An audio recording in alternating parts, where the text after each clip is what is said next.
Since this is the right place, it must have something to do with the Jade Chamber. Yes, this must be the way.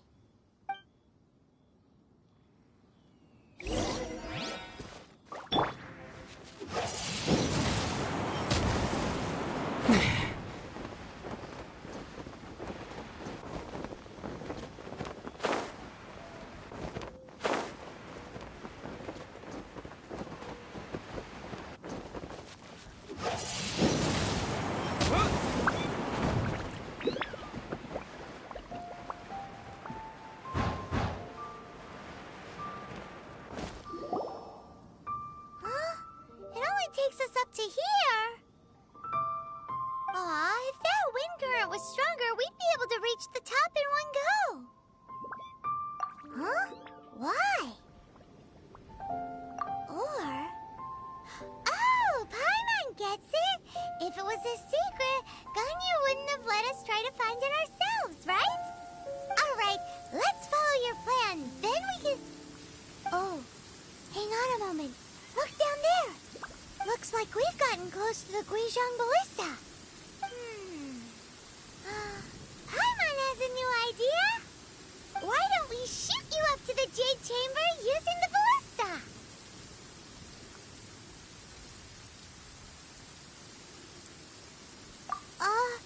No. Paimon may have just forgotten to think about the safety measures. Oh, that's right! Now that you mention it, we could use the Guizhong Ballista to see if there's another way up nearby.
Halt! Who trespasses on these hallowed grounds? Exactly. What are you talking about? We're invited guests. What makes you think you can treat us like this? No. Wait. Maybe this was Ningguang's plan all along. She pretended to invite us to the Jade Chamber, but set up a millilith ambush here to arrest us.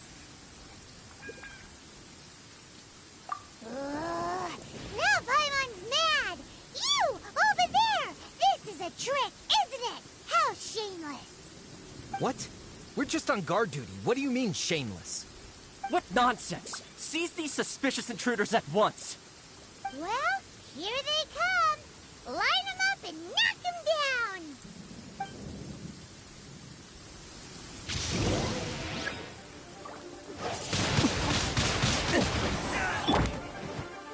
I must leave no stone unturned.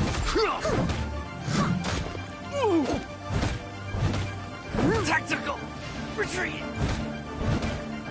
Who goes there? As a good night should. Attack!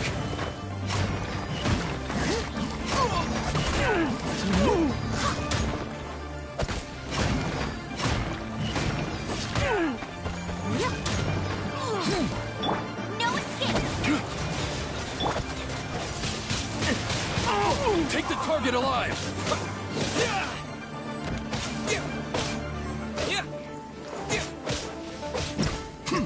Bested! To arms!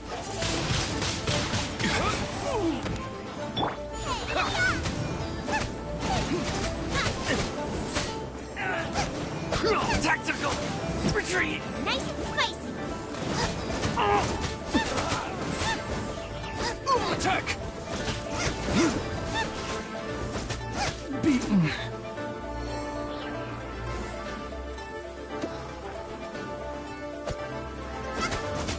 Tactical retreat! Stop! What's all this about? Lady Coaching, these two strange people suddenly appeared. They seem to have designs on the Guizhong Ballista. Who are you calling strange?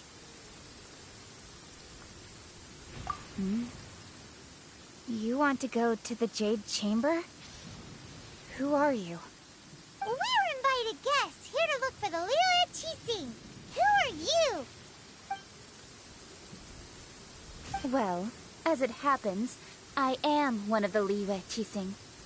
Oh, I'm Kuching, the Yuheng of the Qixing. I know of you, traveler. You're Ningguang's guests, yes? Didn't expect to meet you here in the mountains. wow. Paimon didn't think we'd meet some super rich big shot out here in the middle of nowhere either.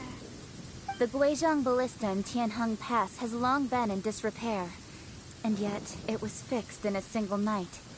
I came here to investigate that occurrence. These Millilith are just here to guard the scene, not to arrest anyone. So this was all a misunderstanding? Paimon never would have thought. Anyway, for a mortal to be able to repair an Adepti mechanism is quite the mystery, even to the Qixing. That was... Eh? Oh, right. So, Lady Yuheng, might you have any idea why Lady Tianchen invited us to go to the Jade Chamber? Just call me Kuching. I'd say that Ningguang's purpose is to request that the savior of Mondstadt take a more neutral stance.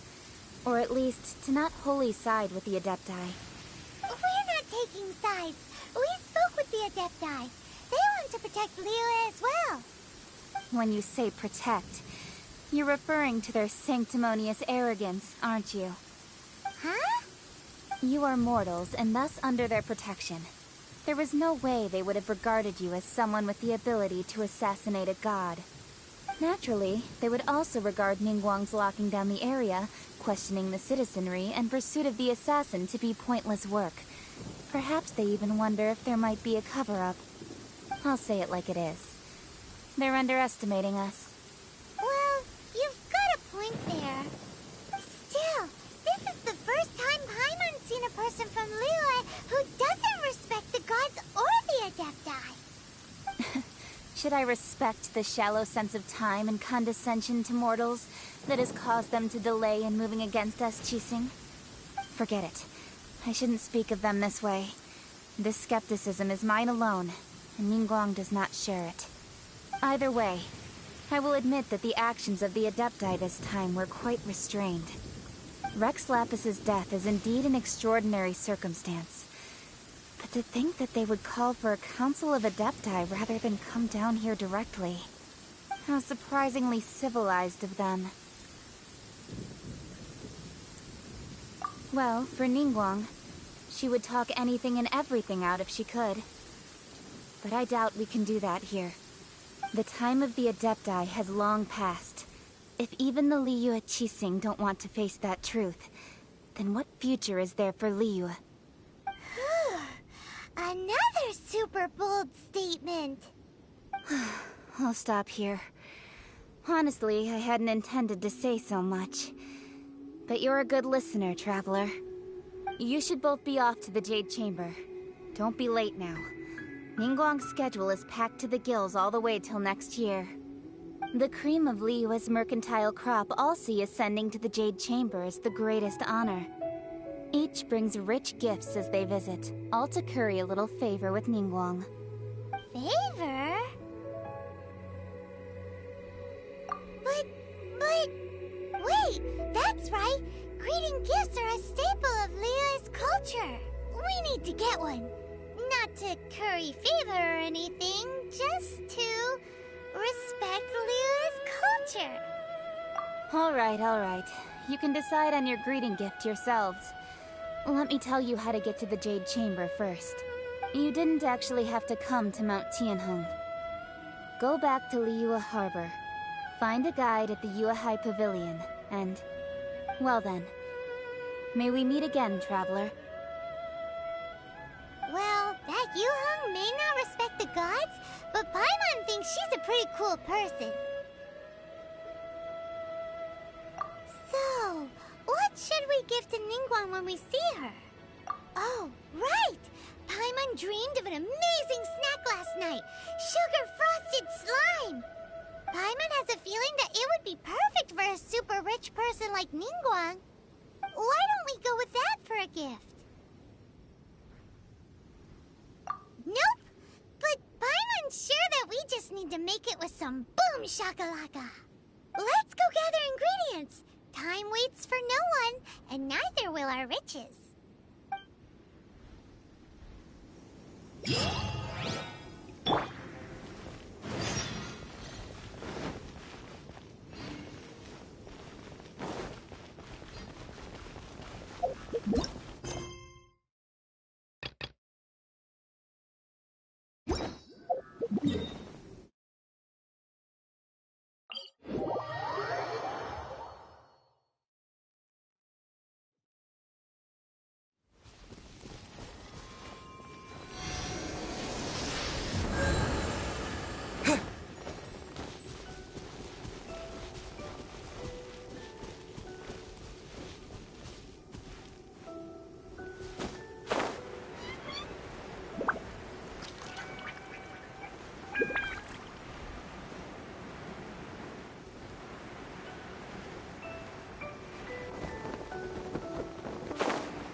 In the... Huh?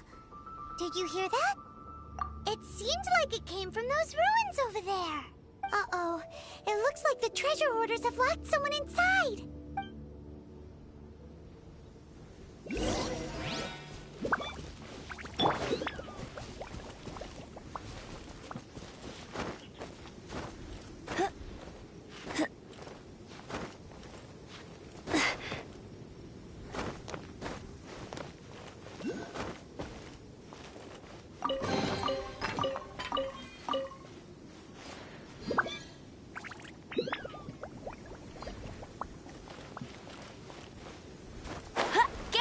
The gliding champion of Mondstadt.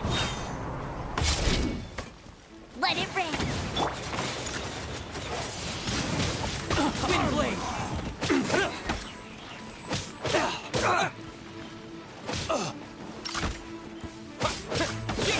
You're open.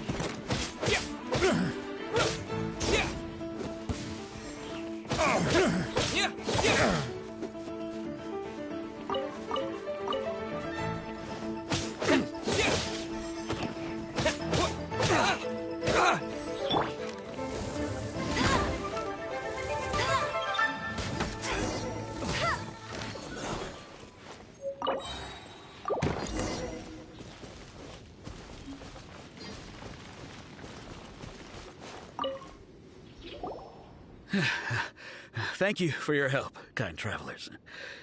If you hadn't come to my aid, I surely would have rotted in this cell. Those treasure hoarders, when their mood was good, they'd rearrange those pots of sweet flowers. When they were in a bad mood, they'd rearrange my face. Aw, it was nothing. No need to thank us all at once or anything. I understand. Don't worry. I will compensate you both. Don't say that.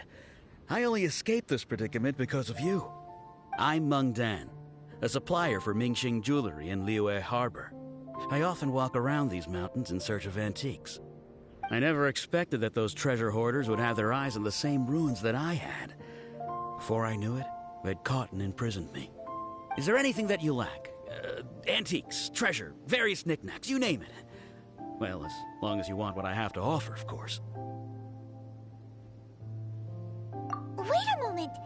Actually, we are looking for something. Oh? And what might that be?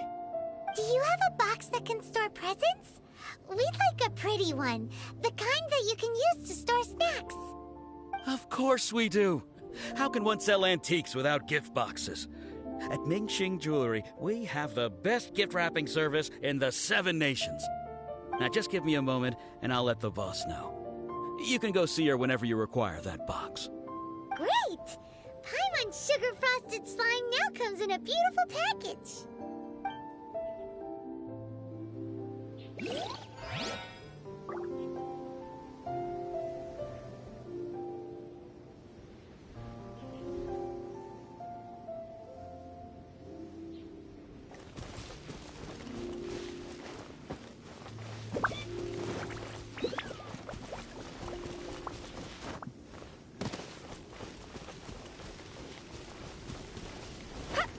I won't let you down!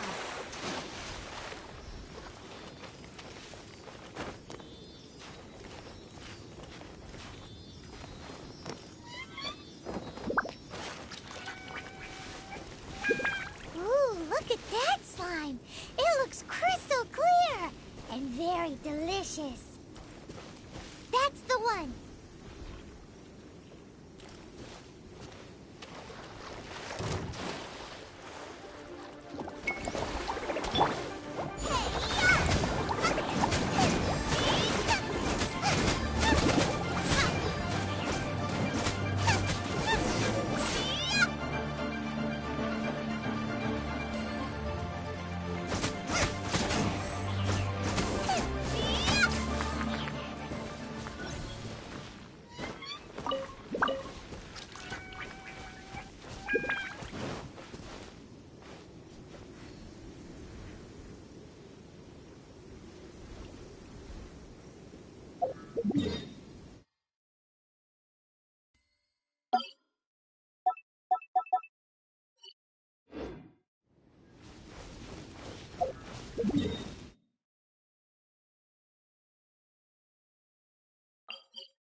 Dan told us that we could get a nice and shiny box from your store. Uncle Meng already told me about it. Thank you both for saving him. Many of the best goods here. This container is itself an antique, with at least 140 years of history. It's already been cleaned. Will it do? Yep. It's great. Hang on a moment. Could we borrow one other thing? Sure. Please help yourselves. As long as it's on our shelves. Traveler, this clay pot looks really awesome. If we use an antique as our mixing bowl, we should be able to make a great snack. It's done! The one and only sugar-frosted slime! Carefully now. Into the box it goes and dust it over with a bit more powdered sugar. Oh, yes. You might want to use these 2 freshly picked flowers as decorations, too. Woohoo! It looks beautiful! Great! Now that we've put all that we've got into this box, let's go to the Jade Chamber to see Ningguang.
approaching. This is what we should say. Excuse me, do you sell the moon here? Yes. How many would you like? It's not convenient to speak of numbers here. Ah, well said. Please, use this to ascend to the chamber. Yes, speaking of which, are you two the guests that Lady Ningguang has arranged to meet with today? Yep. And yet the code they used was not the one for guests, but for the Yuheng. What's going on here?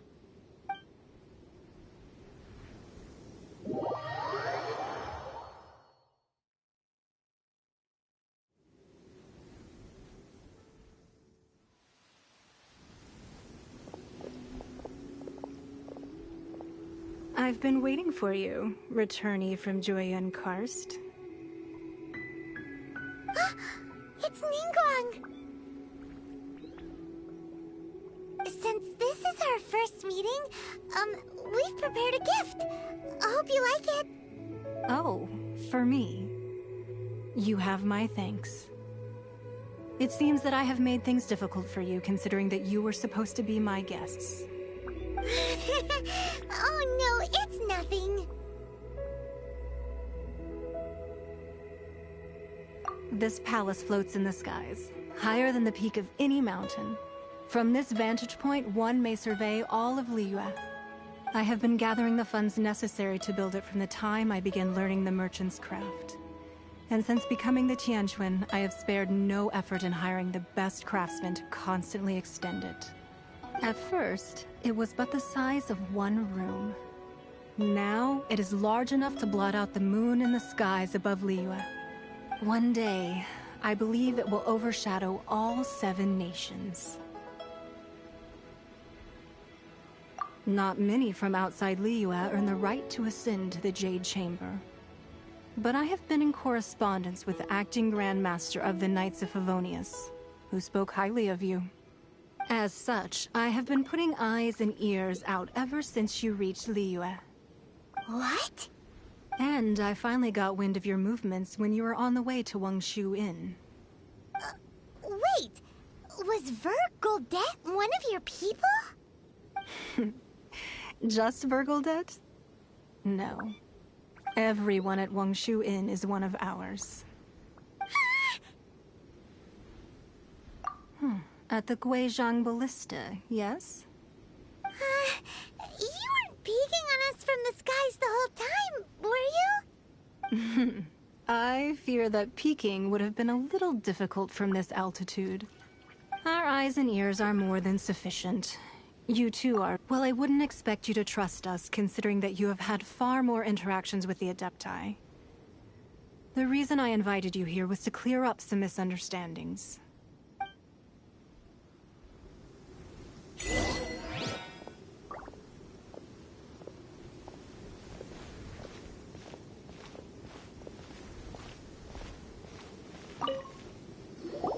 I believe that you've heard of the Archon War. Many gods used to walk this earth, and many long wars were fought between them that did not abate until 2,000 years ago. Much blood was shed, and many lives were lost. In the end, only 7 victors remained standing in Tevat. They built cities and nations on the corpses of the vanquished, and thus began the era of the 7. You can see Goyun Stone Forest from here, I trust. It is no natural rock formation. Those are giant spears of rock hurled by Rex Lapis during the war. Beneath the spears lie those cast down by Rex Lapis in those days, gods that failed to seize the title of Archon. Not only is it true that gods may die, but so too has the membership of the 7 changed over the last 2 millennia. Rex Lapis's passing is an unimaginable disaster for Liyue, but the Order of the 7 will not collapse simply because of that. Another Lord of Geo will arise sooner or later. Yet, how are we to forget Rex Lapis? When that time comes, the relationship between the people of Liyue and the gods and Adepti will surely be different from before. Even in a new era, The Liyue Qixing remain Rex Lapis's former subjects. Do you really think us capable of having played a part in his demise? Of lacking the foresight to see the certain repercussions? That day at Yujing Terrace, it was also very sudden. Even I was caught completely off guard. You were there, you no doubt saw. But our enemy has long lain hidden within the harbor. If we do not act against them now, they will surely gain the upper hand. Hiding the Exuvia was a necessary maneuver to take the initiative back, to play the spider while our foes scurry about. Who's this enemy you're talking about?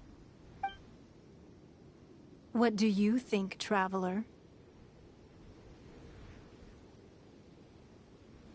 Huh? What are you two talking about?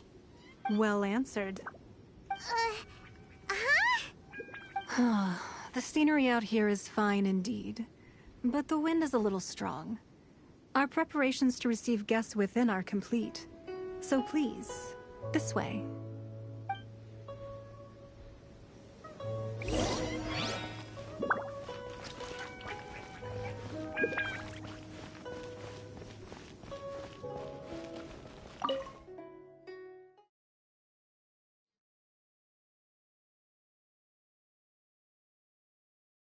Wowee! What a huge hall! Paimon's never seen such a fancy place before.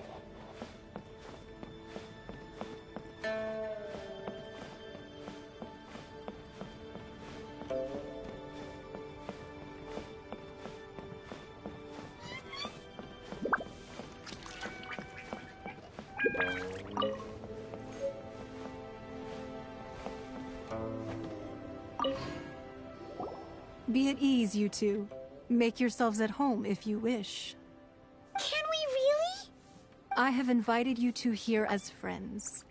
And when friends come over to play, our enjoyment comes first. Naturally. Ooh! Isn't this that legendary wall? Why, you've kept your ear to the ground, I see. That's because even the storytellers are talking about it. Everyone's after a piece of paper from that wall.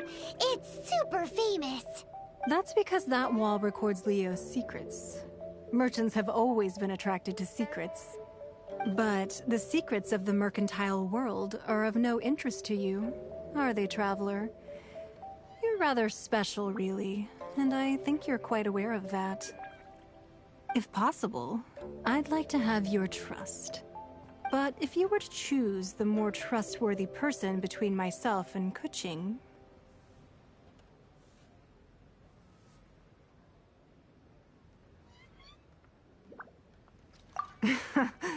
You'd pick Keqing? Nah, I had a feeling. I originally thought her a bit too hard-headed. With someone of her character on the Qixing, I've had some extra messes to clean up behind the scenes. But after she said those words, the time of the Adepti has long passed. If even the Liyue Qixing don't want to face that truth, then what future is there for Liyue? Well, I must say that quite a few of my doubts have been dispelled. I won't deny that Rex Lapis's passing seems advantageous to us. But, for Liyue's sake, we cannot allow ourselves to be shackled by rumors of our usurpation of power. Indeed. It seems that you understood what I meant to say from the very beginning. I called for the gag order and for the Exuvia to be hidden to temporarily stabilize the situation, and also to prevent something similar to the incident in Mondstadt.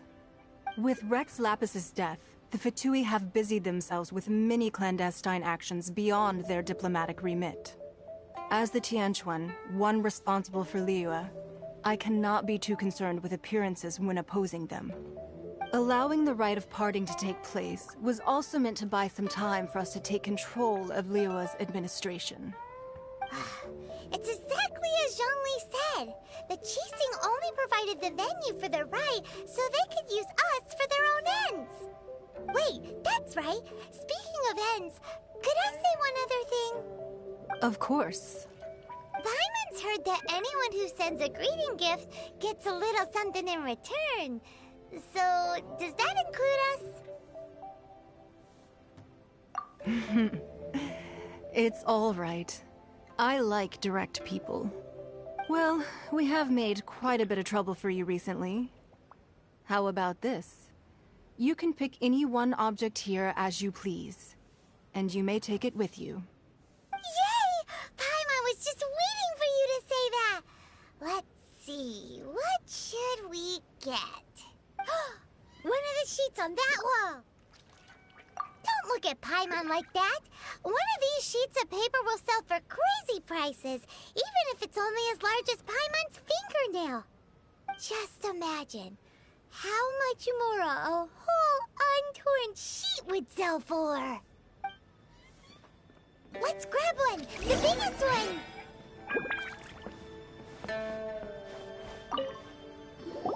Huh? Well, that was an easy search. The biggest sheet is right up there in the most obvious spot. Let's go with that one. La la la la la. Let's see what's written on it. Huh? There's a place marked with a circle on here. Oh, could it be treasure?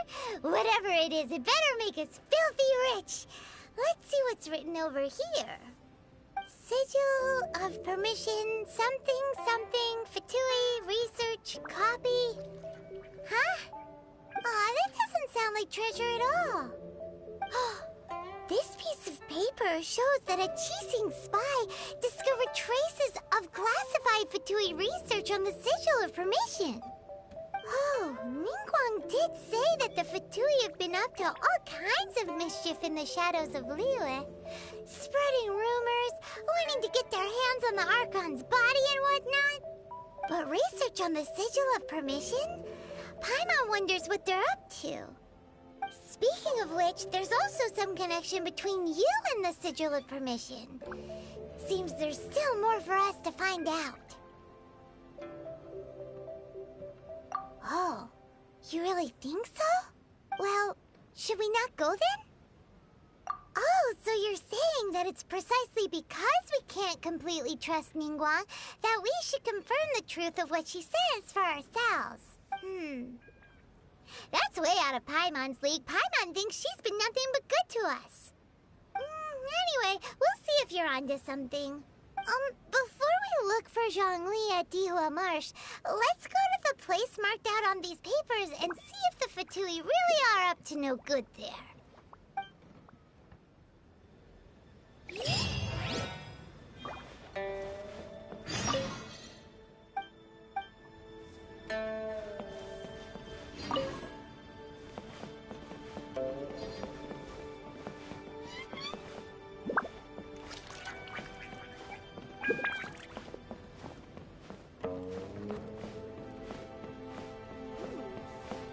This gives good lighting. Ningguang looks stunning today.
The hunt begins.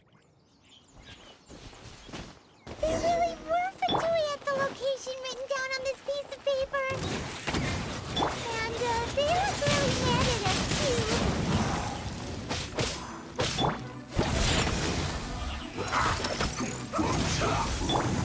With the wind! That's bad. Luba, get them! I guess this is it.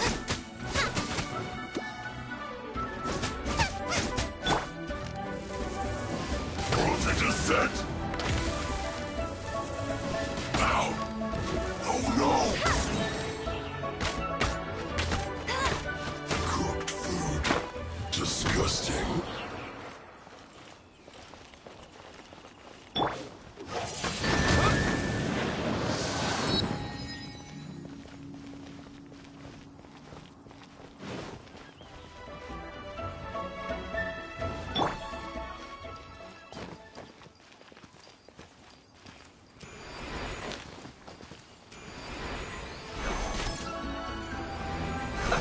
Let's move. Answer! Put your back into it!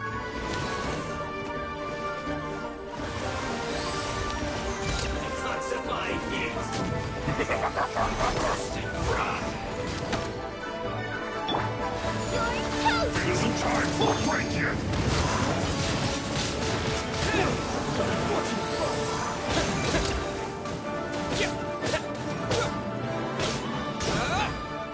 No snacking! Drink! Huh!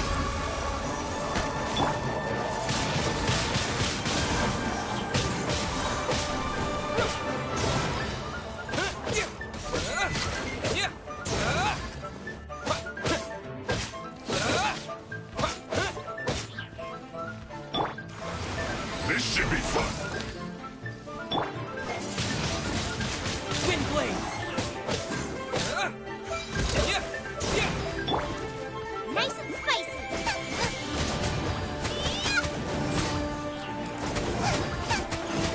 My work finished.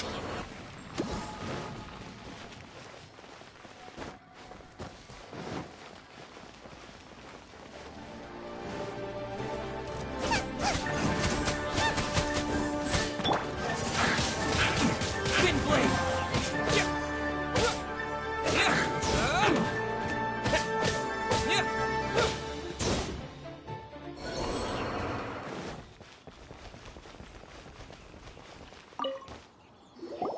There are so many talismans here. And some stacks of blank paper, too. What are they for? Paimon's seen this pattern before. But where? Oh, Paimon knows! It looks just like the sigil of permission the child gave you. But how did a relic of the Adepti end up in the hands of someone like Child? Oh, that's right. Cloud Retainer said that when the Lord of Geo created the Sigil of Permission, it wasn't to be used as some old relic. Talismans like that were once used in the Archon War to channel divine powers. Maybe the Fatui are copying the Sigil of Permission in hopes of achieving a similar effect. Being able to channel divine power in battle? Whew, that sounds pretty dangerous. And the plot thickens. We'll need to keep an eye on Child, that's for sure. Alright, that's enough sticking around here. We gotta go meet up with Zhongli soon. The last stop on our rite of parting preparations tour is Dihua Marsh. Let's go! Paimon hates being late.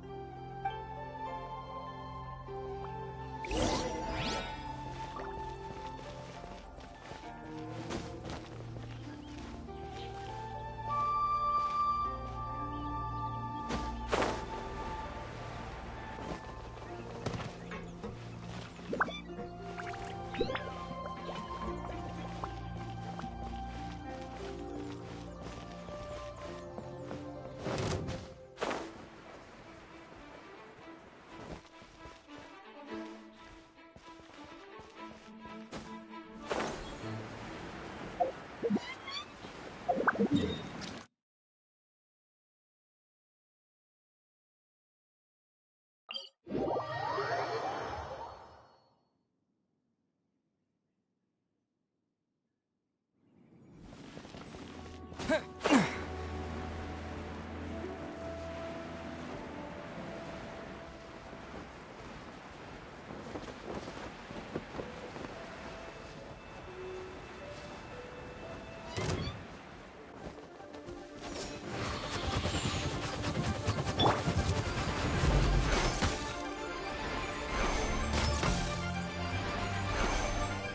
escape!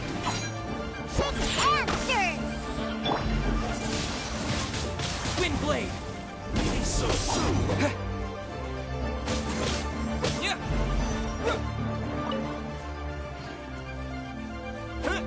Prepare yourself!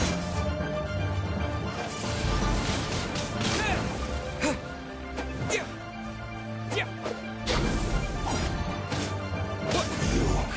can't run from death.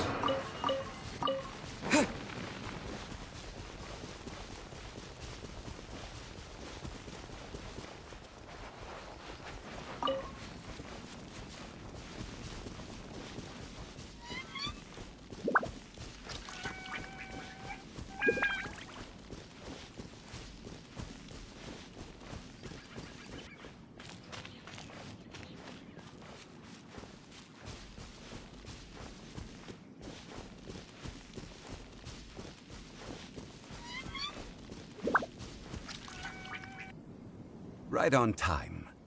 I myself only arrived moments ago.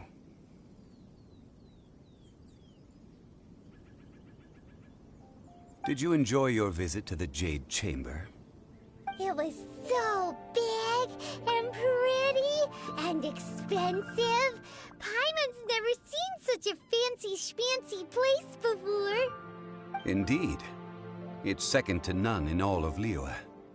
Then you met with Ningguang, I trust? What did you talk about with her? She's super rich and so generous. Paimon thinks she's very friendly. Yeah, his take on Ningguang is quite different from Paimon's. He thinks that even the tactless Yuheng is more trustworthy than her. Oh, so you also met with Keqing then? What did she have to say? She said the time of the Adepti has long passed. If even the Liyue Qixing don't want to face that truth, then what future is there for Liyue? No respect for the divine. Indeed, contrary to the ever-bold Keqing, Ningguang is more of a businesswoman at heart. Though they are both members of the Qixing. Although she's friendly, there's no way of clearly discerning her true intentions. Yes, she has only relied on herself to rise to her current position. No ordinary person could ever achieve that. It's said that she's the one behind the constant expansion of the Jade Chamber. It's the second most important thing to her. Even if she ever gave up the position of Tianquan, she would never give up the Jade Chamber. The Jade Chamber is only second. What's the most important thing to her then? Why, Mora, of course. All Ningguang talked about was the Fatui this and the Fatui that. She said that after Rex Lapis was murdered, the Fatui have constantly been trying to sink their fingers into Liyue, and that they aren't to be trusted. That is how the Fatui have always been. It doesn't surprise me in the least. No matter what they may be planning, you must be careful when dealing with the Fatui. Always be on your guard. So, is there anything we need to get for the rite of parting in Dihua Marsh? Yes, as a matter of fact, there is. Today, we'll be gathering wild glaze lilies. Glaze lilies? Well, oh, right! Paimon remembers that Madame Ping is always tending to flowers. Maybe we could ask her. No. Those lilies have all been gardened by people. They won't do it all. Dihua Marsh used to be full of glaze lilies. It is a sort of joyful flower that listens. Before the Archon War, Dihua Marsh was all dry land and fertile soil. But the war caused landslides, and the land was flooded, turning it into the marsh you see now. Nearly all the glaze lilies were wiped out. Of course, there are some kinds of flowers that have been preserved and gardened by people in the city. But very few people know that glaze lilies may still be found in the wild. Wild glaze lilies have the strongest fragrance. If we want to follow the true tradition of the rite of parting, we must grind up the wild lilies and place the powder in a censer of everlasting incense. But I'll need your assistance in gathering these flowers. No, I need you to sing to them. Singing to the flowers will make them more fragrant. So how good is your singing? Really? We'll only know once he starts singing.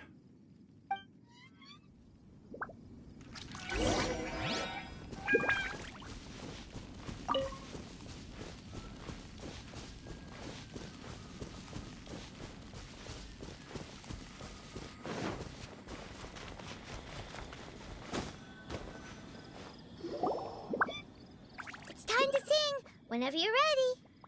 Da da da da da da da da da da. What happened?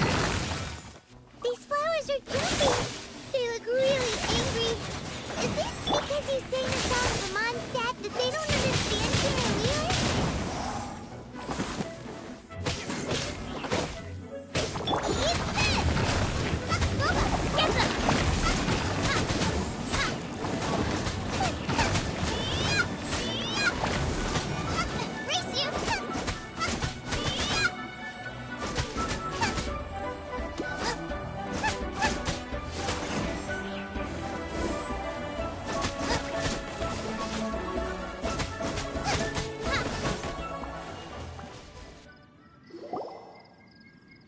Those weren't glaze lilies. Glaze lilies wouldn't hit people. This little monster is known as a whopper flower.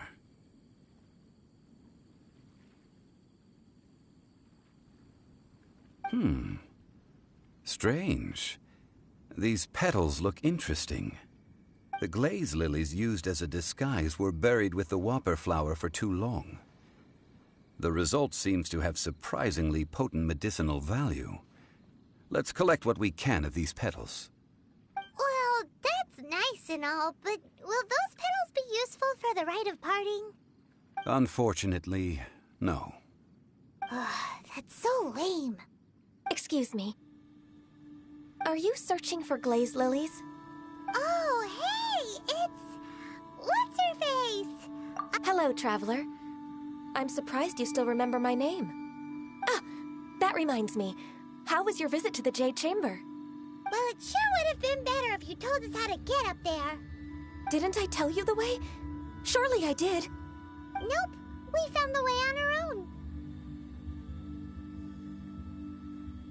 Oh, I see. Uh-oh.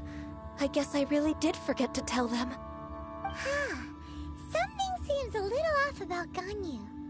She's acting different from the first time we met. Where's her serious attitude now? Ah, well, I met you at that time as an emissary of the Tianquan. But now, I am simply out on a stroll to see the flowers. You came all the way out here to see the flowers? Why not just enjoy the gardens of the city? Yujing Terrace is where Rex Lapis parted from this world. If I strolled through those lonely gardens now, I wouldn't be able to bear it. Whenever my duties take me near Yujing Terrace these days, I draw the windows to block my view of the gardens. Oh, sorry. We shouldn't have brought it up. No, it's quite all right. I just haven't processed my emotions yet. When the Archon War came to its end 2,000 years ago, the first iteration of the Seven would gather in Liyue and drink with Rex Lapis. But 5 of those original 7 had already passed before Rex Lapis. It's truly a changing of the guard. Yes. Now that the spirit of Rex Lapis has returned to the heavens, only Barbados of Mondstadt remains of the first 7. The other 5, including Inazuma's Raiden Shogun, are no longer the same friends from 2,000 years ago. Of the current 7 Archons, the youngest is Sumeru's god of Dendro. He is merely 500 years old. whereas Rex Lapis was more than 6,000 years old at the time of his passing. This means that Liyue had been under Rex Lapis's rule from the moment it was first founded 3,700 years ago. The city has never had to bid farewell to its deity. So what do you think of this farewell? Huh? This is a little sudden. As a mortal, I've never dared to imagine a Liyue without Rex Lapis.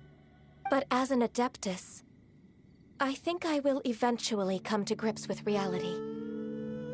Since Rex Lapis has passed, the time of Liyue's contract with the gods and Adepti has now reached its end. Huh?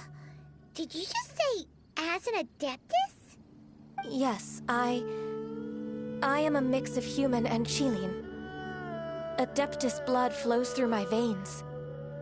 I fought for Rex Lapis and the city of Liyue during the Archon War. After the war ended, I signed a contract with Rex Lapis and took the position as secretary for the Qixing. I've continued those duties to this very day.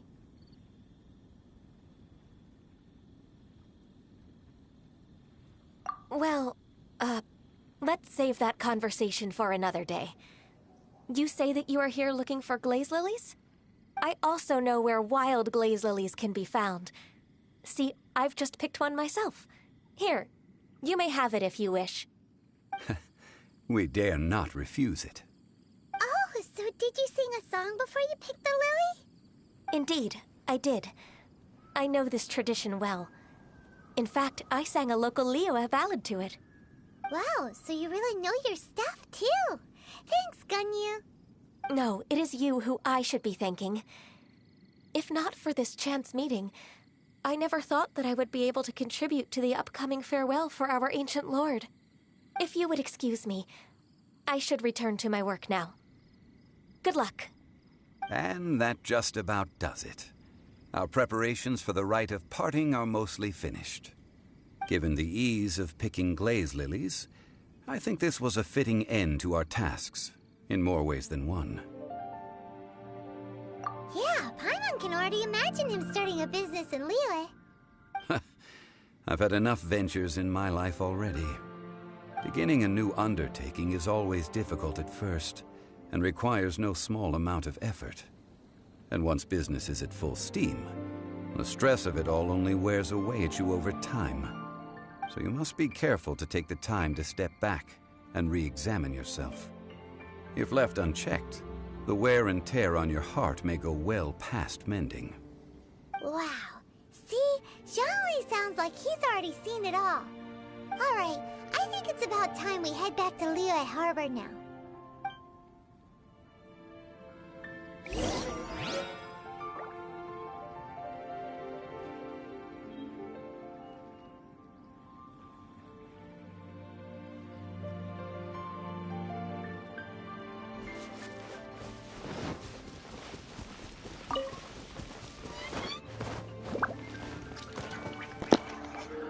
I'm gonna be right back. I have to do something in the living room.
Alright, I'm back.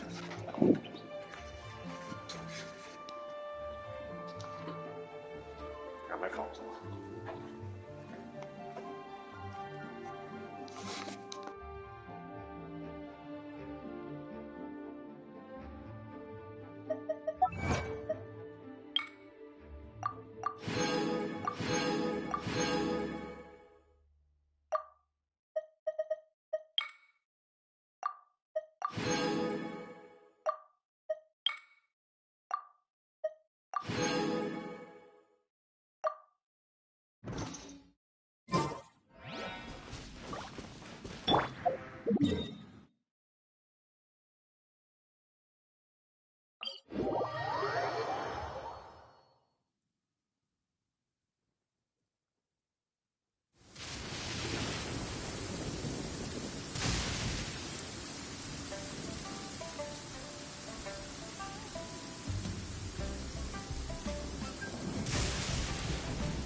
What happened? The city gate is swarming with Millilith and... the Fatui? Ah, you're the consultant to Wangsheng Funeral Parlor. Mr. Zhongli, I presume. The Millilith are watching our every move now. These are desperate times. We mustn't act rashly. Desperate times? The Adepti of Joyun Karst are finally on the move. Do they intend to exercise force? Most likely. I've heard that some members of the Qixing have already gone to meet them. Well, I say meet, but it's more like they're attempting to stall the Adepti outside the city. However, both sides were quite obstinate and hit an impasse. It seems inevitable, given the current situation. The Adepti do not acknowledge the Qixing. They only acknowledge the contracts of the Geo-Archon. If the two sides come to blows, Liyue Harbor will be in no position to stop them. Surely the Liyue Qixing are not the sort to give in so easily. Their boneheadedness is known throughout the lands. Yet it's because of that obstinacy that mortals and Adepti are now on the verge of conflict. And what now? How is it that the Fatui have come under fire? That's all Ningguang's doing. She proclaimed that in these tumultuous times, the Millilith must rein in the actions of the Fatui. Only now do they want to start keeping tabs on us? That's the Qixing for you. Anyway, Mr. Zhongli, you're one of Child's close associates. Please understand that your actions will reflect on us. Don't let anyone catch you off guard. It looks like things are about to boil over in Liyue Harbor. Do you intend to use your neutral identity as an intermediary between both sides? Or will you use your sword to turn the balance? Neither path is an easy one. Oh, by the way, Mr. Zhongli, we've heard that the Wangsheng Funeral Parlor has also been caught up in all of this. They're currently squaring off with the authorities at the gates. Things are taking a turn for the worse. I'm afraid I must leave now to handle things back at Wangsheng Funeral Parlor. I hope that Master Hu has been able to keep things under control for the moment. Consider your next course of action carefully, Traveler. If you're trying to prevent an explosion, it may be wisest to look for the fuse first. Having connections with the Fatui seems to be quite the double-edged sword. So what does Zhongli mean by looking for the fuse?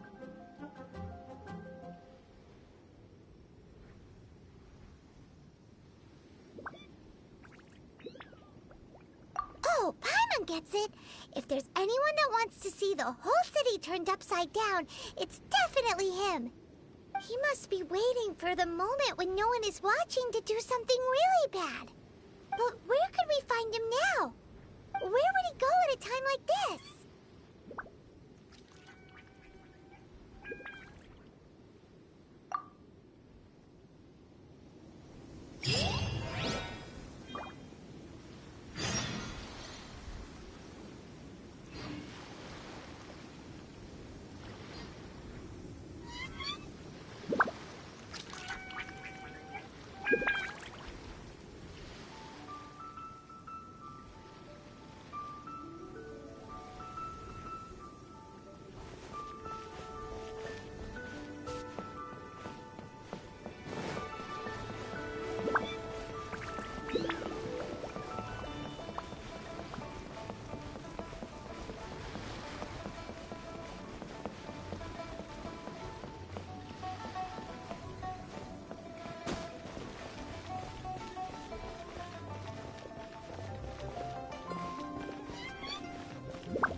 What are you staring at?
We're going to hunt.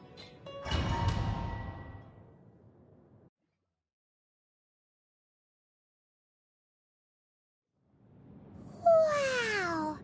This is the Golden House?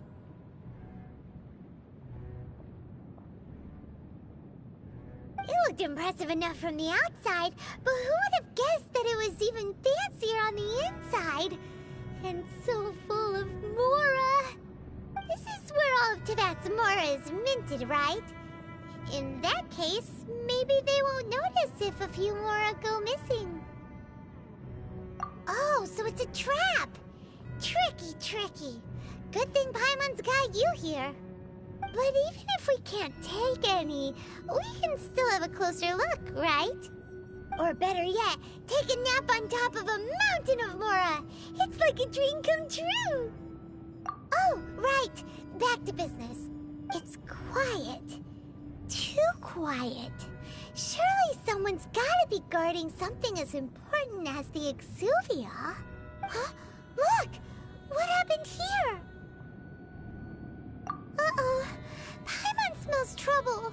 Quick! We have to go make sure that the Exuvia is all right.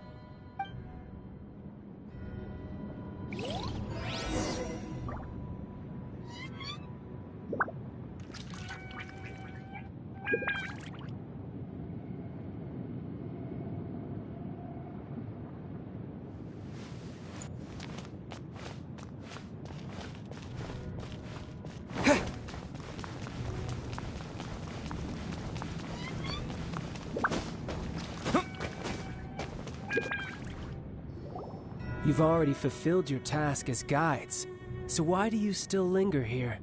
Haven't you already seen enough trouble for today? Huh? Who's there? If you were Fatui, I imagine that you would be entitled to a generous reward from the Tsaritsa herself.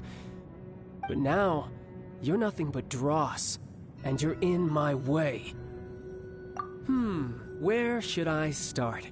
Well, I've never been one to beat around the bush, you know. But who could have possibly guessed that the god of Geo would mysteriously perish the very moment I arrived in Liyue, and that the Exuvia would subsequently be hidden away? If it weren't for that lovely little rite of parting ceremony you put together, it would have taken me a whole lot longer to get the information I needed. Stopping the Mora Mints, hiding away the Exuvia. The Chising are really pulling out all the stops this time. So you've been planning to take the Gnosis from inside the Exuvia all along? As one of the 11 Fatui Harbingers, it's my duty to see the will of the Tsaritsa fulfilled. She will get that which she desires. I'm not asking for your blessing. And there's nothing you can do to stop me anyway. The time for discussion and diplomacy has already passed.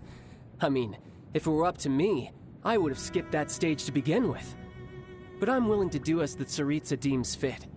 Either way, we now come to my favorite part.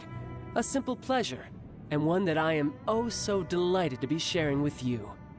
The battle. Battle? So you're the type that goes looking for trouble, huh? You could say that.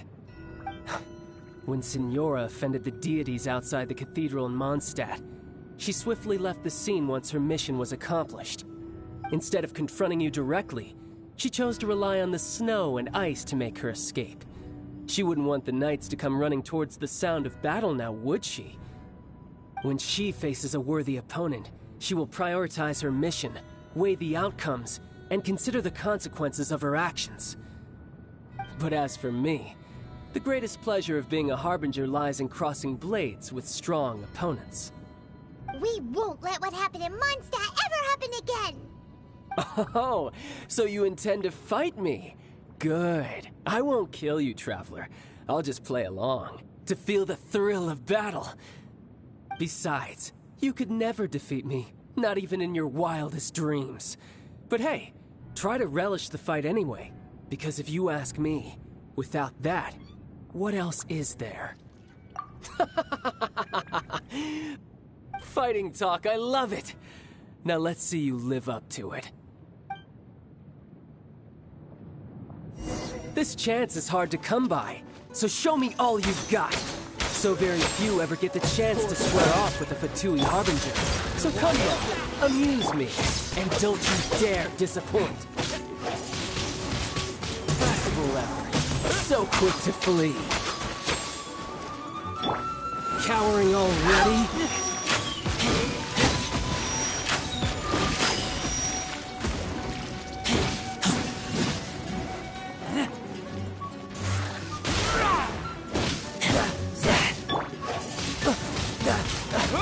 Not bad, not bad. Guess I should take you more seriously. Haha, good. No wonder Signora was so wary of you. Well, that just means I can go all out. Brace yourself. This is about to get tough. Now, show me what you can do against the might of a Harbinger. No use hiding back there.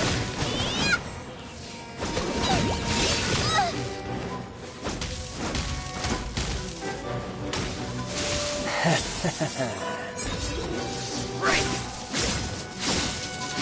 Nice and spicy. I'll crush you.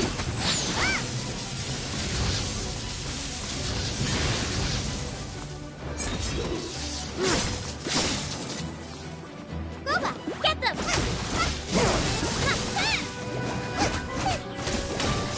My turn. Right.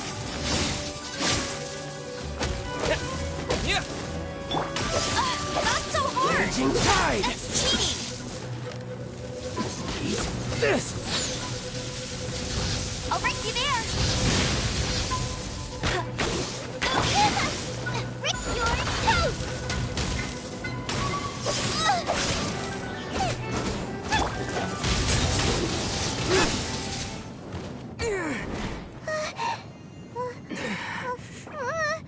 Not bad. Your swordsmanship is quite impressive. But that's about as far as you'll get.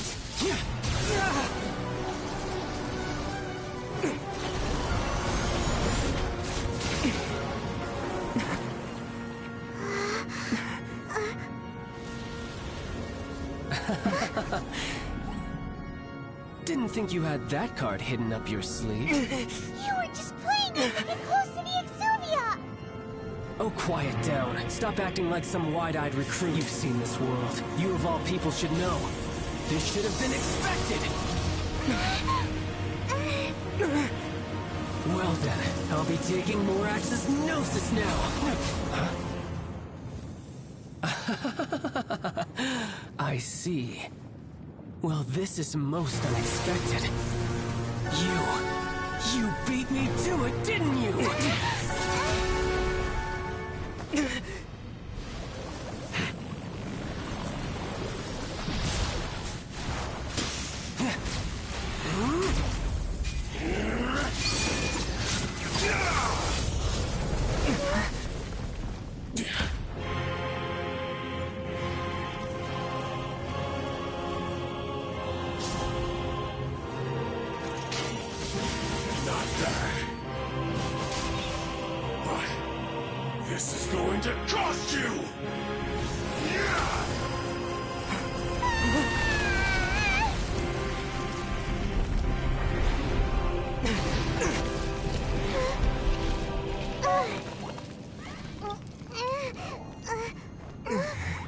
You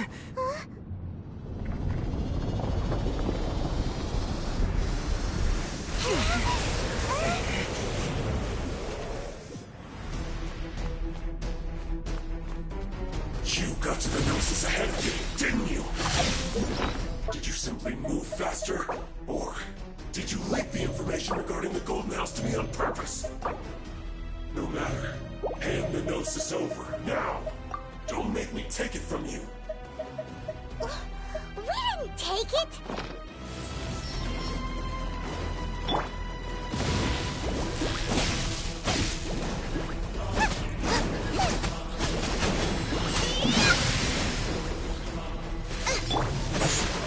Let it rain!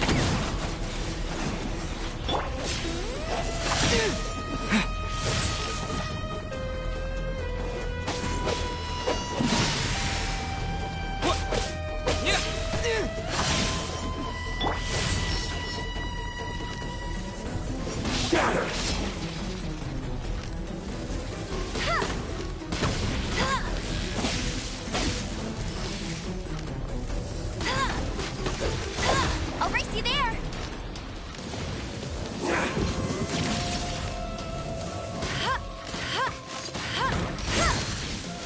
I'll race you there! Kuba, get them!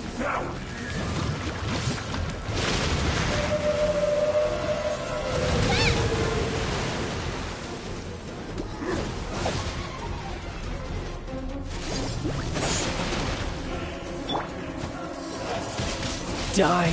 Wind blade!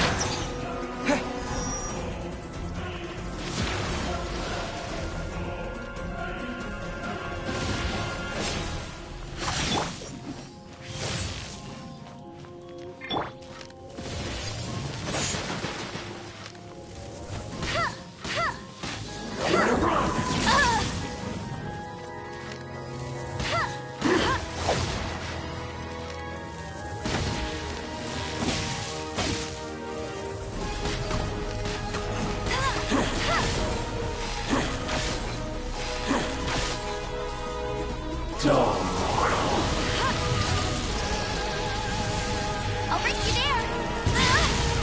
Must keep training.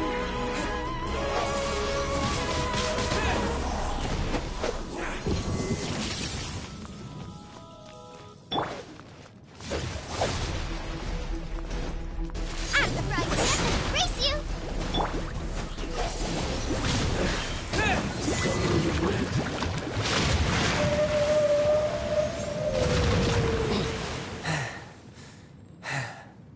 Look!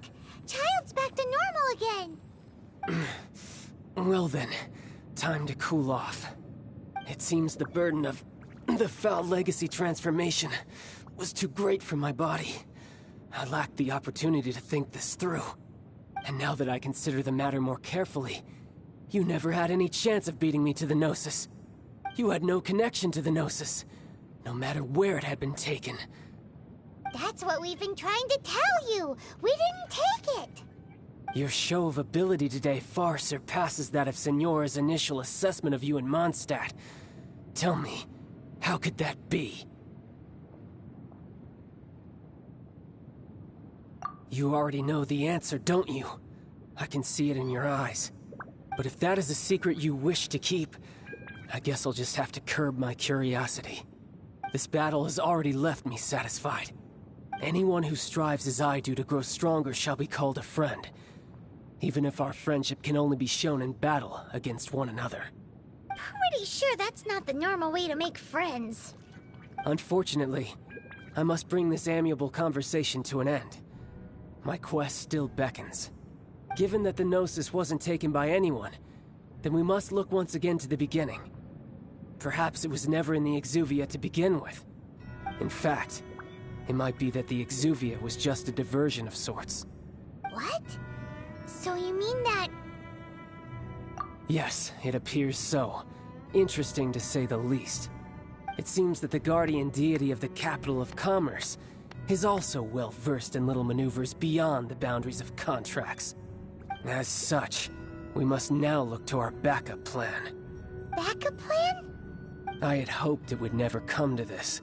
I absolutely detest working with those who are weaker than I. The truth is, the world belongs to those of us who desire to become strong. I seldom willingly mingle with any dull and boring weaklings who think otherwise. Unfortunately, we cannot be picky about our methods as Fatui Harbingers. Children must all learn to eat their vegetables sometime. So what are you planning to do? I will awaken the god that lies dormant beneath Guyon's stone forest. A god? Osial, overlord of the Vortex, who was defeated by Morax, the Geo-Archon in the Archon War, and who has remained pinned beneath the waves by the Geo-Archon's stone spears ever since. If such an ancient god were to be unleashed upon Liyue Harbor, defenseless without the protection of its deity, do you think the cunning Rex Lapis would just stand aloof and watch the ensuing destruction? But the Archon War ended 2,000 years ago.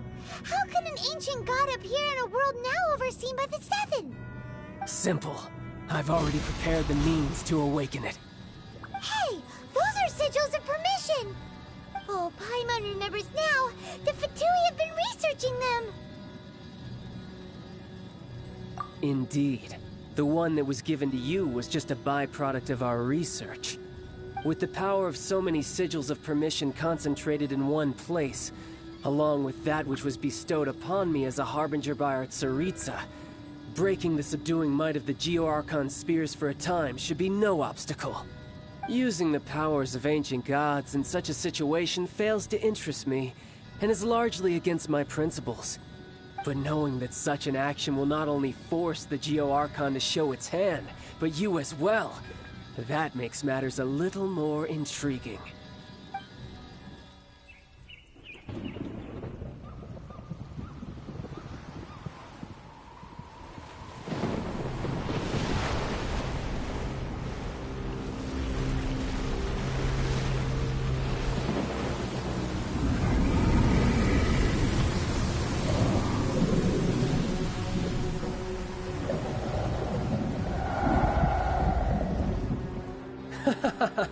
Let's see. Will the nation that has lost its deity be swallowed up by an ancient malice once more? If you wish to drown together with the people of Liyue, you're free to stay and enjoy the show. Huh? He's already gone. That guy is fast. What's going on?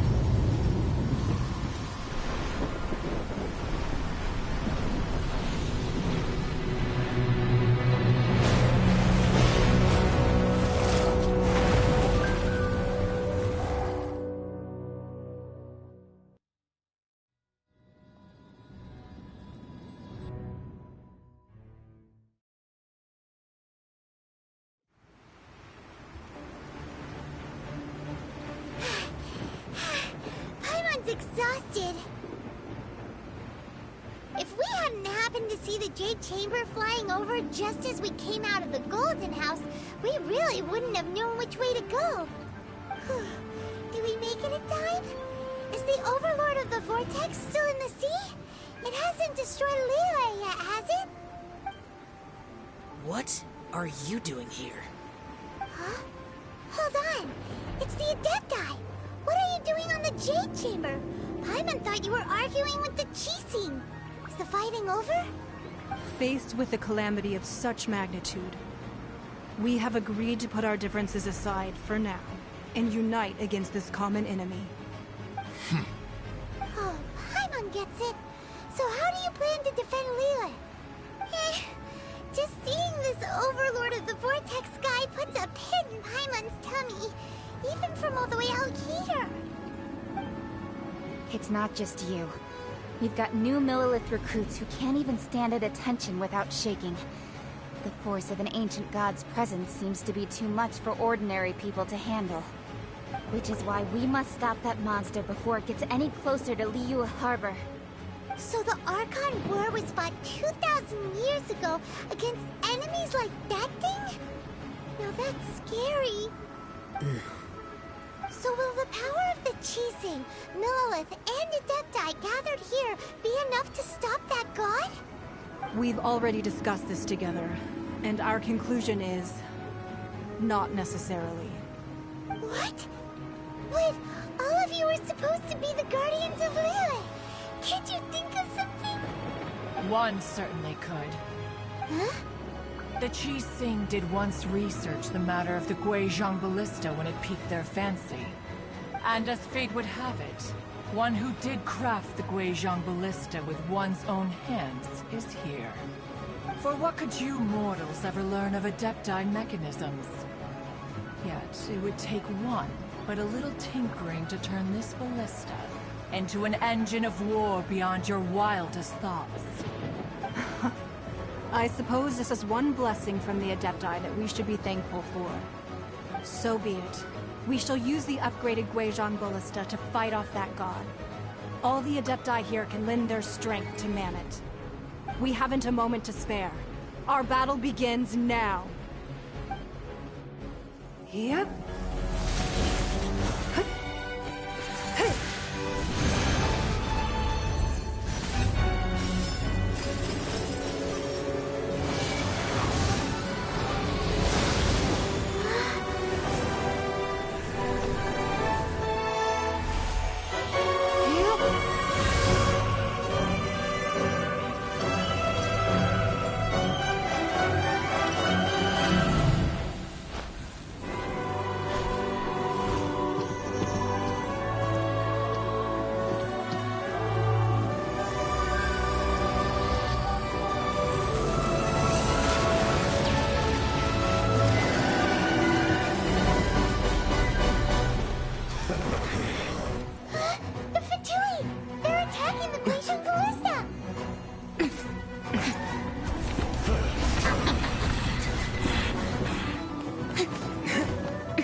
The Guizhong Ballista. Do not let the Fatui disturb their work! All able Millilith, with me! Let's go help too! We Adepti have not faced the god in several millennia. Let one see what you're made of then. What strength remains within you? One witness to witness.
Osial's divine power. Be careful not to get hit.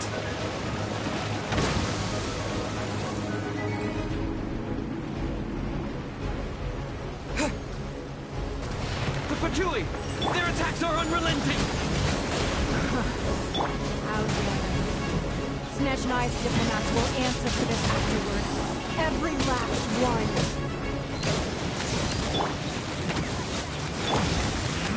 Disappear!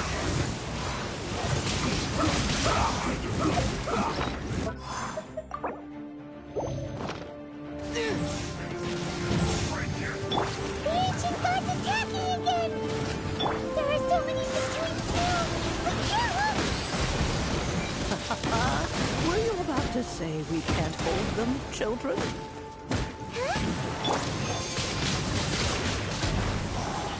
Don't lose heart. Here, take this. This is dreadful energy. That light from your body. It's like the tiny giant cars. Wow, it's Madame King's shockwave. This granny's really strong.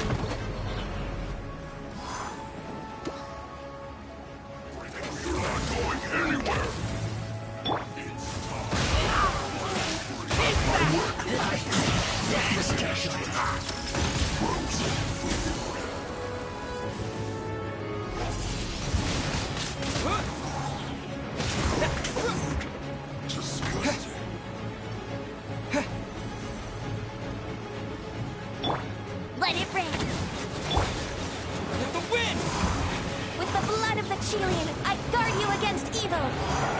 Cast your fear of injury by the wayside, and fight with all your might! I too... did this during the Archon War! Huh. So this is what Ganyu's like in a fight! My name means swiftness. Take my power and run as I do. We're going to die!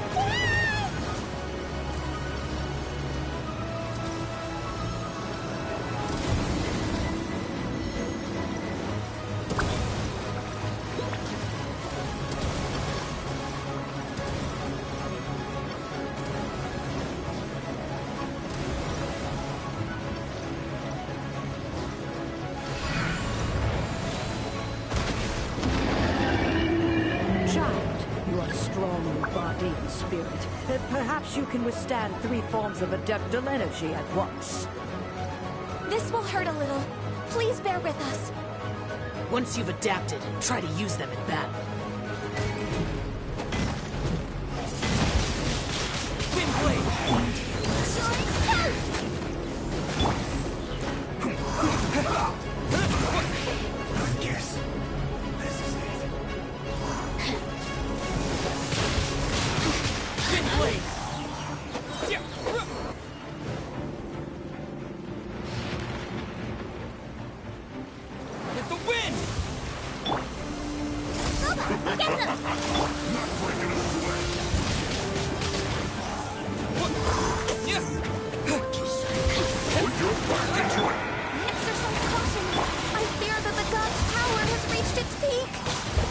In other words, if we hold here, there's nothing worse to come, right?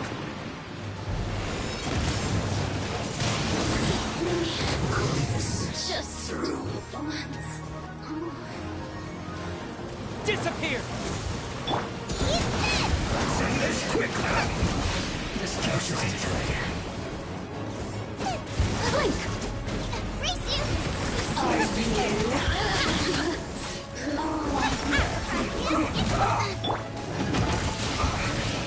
Windblade!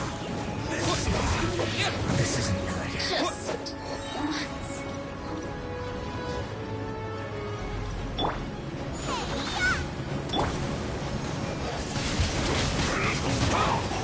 This should be fun. My word. Going anywhere.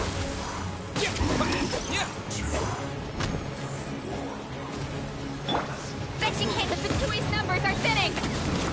Fight on, comrade! Once we finish this run off, the Adepti will be able to deal with the god in peace.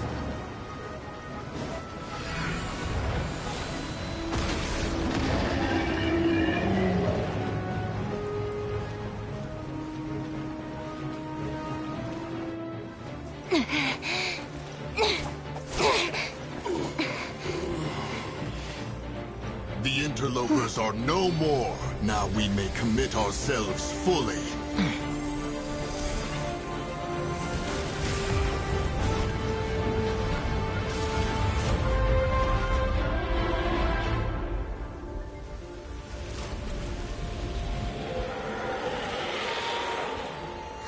It's working! We just need to keep this up!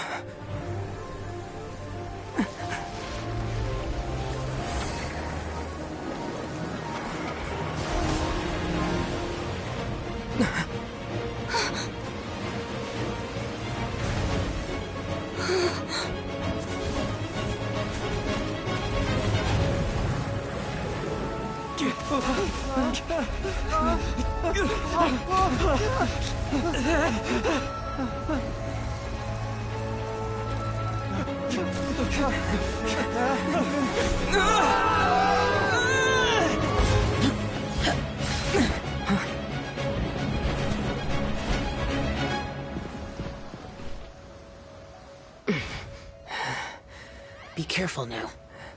The Guizhong Ballista is destroyed. Without its covering fire, retaliation shall be difficult. But the Jade Chamber is our last line of defense. We can't give another inch, no matter what. I have another idea. What do you mean, Lady Ningguang? I'll sacrifice the Jade Chamber. What is the meaning of this? I understand. Traveler, lend me a hand. Farewell, old friend. Goodbye for now. Let us meet again in the future.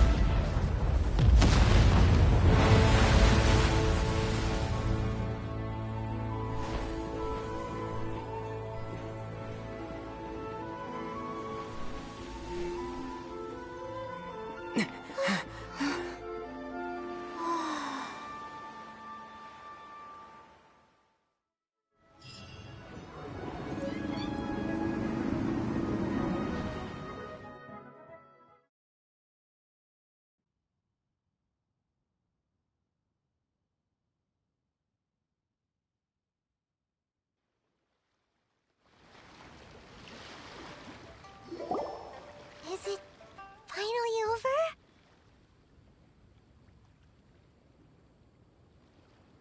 The ominous aura of that monster has indeed begun to fade.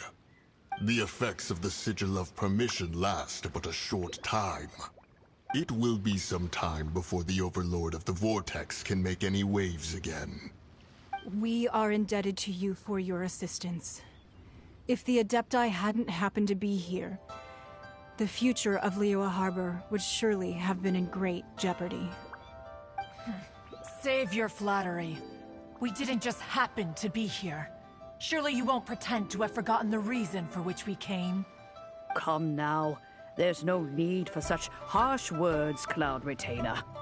I've heard that when Ningguang began learning to do business, she had already started setting aside part of her then limited income in preparation for building the Jade Chamber. At first, it was only the size of a small room, but with continued expansion, it has become the palace that lies before you now. It is a testament to Ningguang's entire life, both as a businesswoman and as the backbone of the Liyue Qixing. Seeing the Jade Chamber destroyed in the defense of Liyue means much to her. To me, such cooperation and sacrifice deserves at least some recognition, don't you agree? Well, I was really hoping you would say that such sacrifice could at least be used as some leverage in our negotiations. Thank you all for hearing me out. We know very well why the Adepti came here today. But please forgive us. We cannot yield to your wishes. Oh? 3,700 years. According to our records, the Adepti signed a contract with Rex Lapis to protect Liyue 3,700 years ago. Even to this very day, Liyue and its lands have stood the test of time, immovable as stone, just as it was thousands of years before. This is truly no small feat. But that does not mean that the Liyue of today is the same city as it was all those years ago. Do not merely cast your protective gaze upon the land. Instead, focus your sights on our city and each of the citizens that dwell within it. Are you questioning our means of protecting Liyue? I mean no offense. I simply hope that our Adepti forebears would see Liyue in a new light. Forebears, you say? One doubts you would be fit to be part of such a lineage.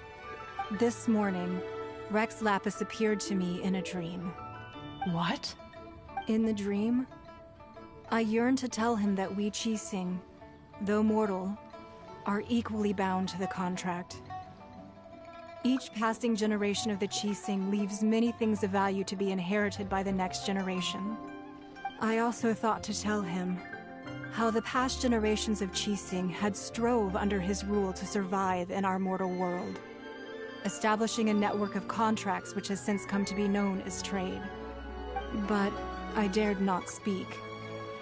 I could only gaze at him in silence until the moment I awoke. Oh, Ningguang. Yet another perspective. What are you trying to say, Outlander?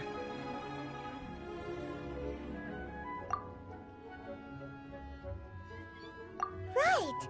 That's something that happened in Mondstadt. It's a story about the Four Winds and the people of the Animal Archon. The Animal Archon sought to quell the strife between the two sides, because he believed that such conflict would only scar the hearts of both, and that nothing good would come of it. Each of the 7 nations has its own scars from the past. Though your point is the very height of simplicity. As Adepti, we've become a laughingstock, to be chastised thus by an outlander who has lent us such succor. All right, all right. Didn't Ningguang suggest that we should focus on the city and each of its citizens? I know I already have, so why not see for yourselves? I apologize for appearing in full armor. I am afraid I cannot show the proper courtesies. And who are you? I am Feng Yan, a sergeant of the Millelith. I have come to extend my thanks to the Adepti. I thought this battle would perhaps be my last. But thanks to the aid of the Adepti, our forces were not as badly battered as I feared we might be. Although I am a mere mortal soldier, I promise to hold the line and never betray the grace given to us by the illuminated Adepti this day. Huh? Why does everyone look so down? Didn't we just beat that big monster? Weren't you frightened, dear? It was quite the predicament. I wasn't afraid. All the strong Millelith guards were there, and those powerful heroes with their visions were there. Everyone was there. When danger is near, everyone always protects me. And the rest of the time, they make fun toys and tasty snacks and loads of things that make the harbor so pretty. Thanks for protecting Liyue Harbor. Please come visit us for the next lantern rite.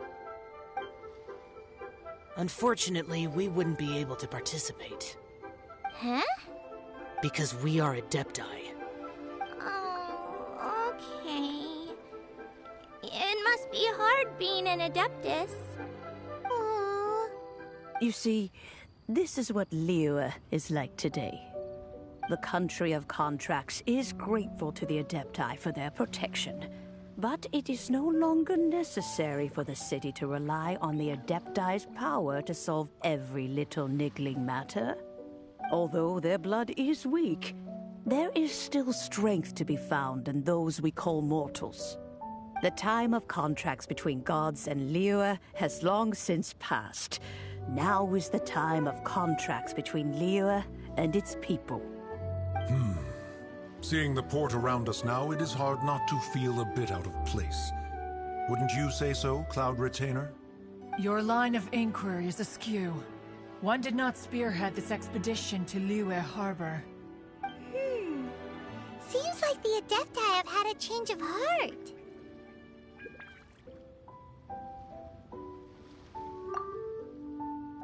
Let us return now. Eager to leave, Conqueror of Demons. Yes, one understands what the Conqueror of Demons means. The city of Liyue has changed much after our long separation. One fears that by the time one finally grasps the new contracts of Liyue, you humans would have once again changed the place beyond recognition. Fair enough. Away we shall, and return whence we came.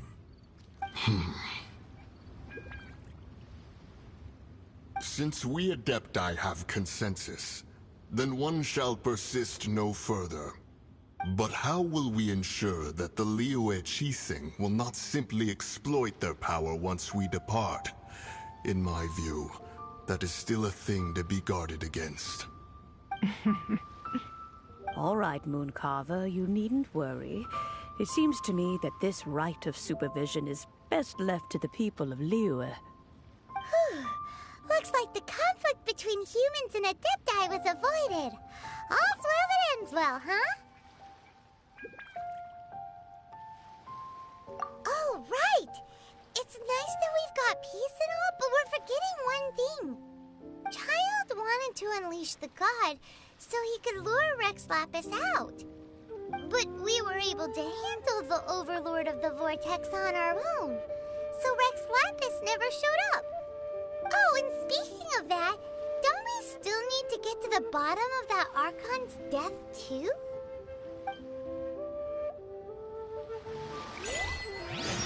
Paimon doesn't get it. But isn't the strongest lead we have the Adeptiless Rite of Parting that we're organizing? No idea where Zhongli's gone. Let's ask for him at Wangshen Funeral Parlor.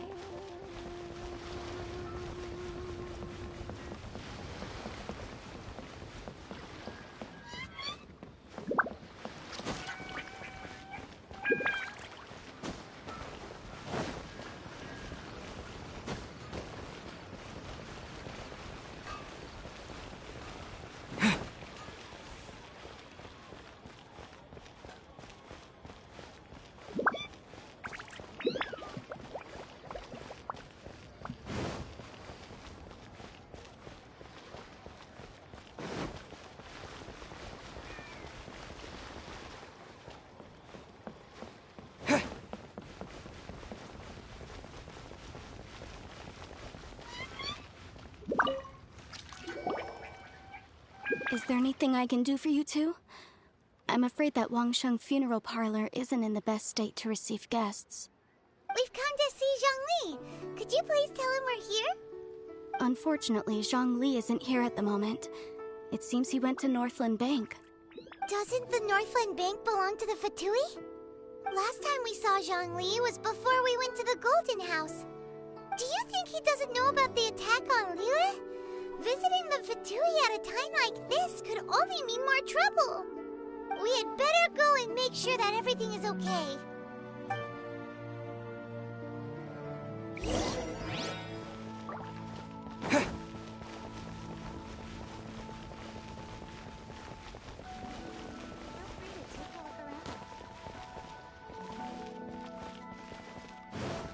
Thank you. Join me. Finally, a seat with a view. Just a few more minutes of rest.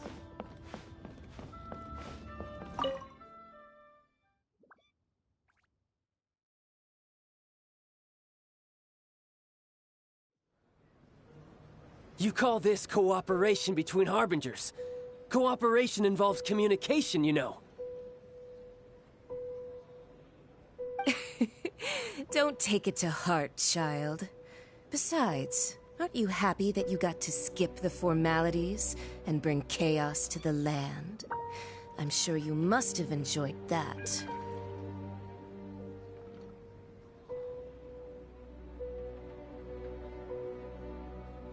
Oh, it seems that some of your friends have arrived.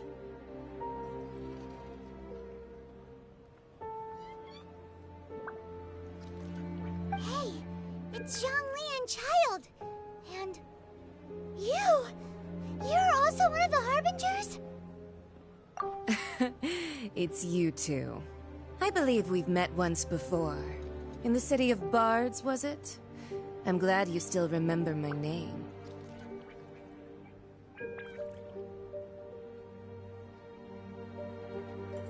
Ah, right. I imagine that it must have been rather hard to forget watching helplessly as something precious was snatched away from your friend.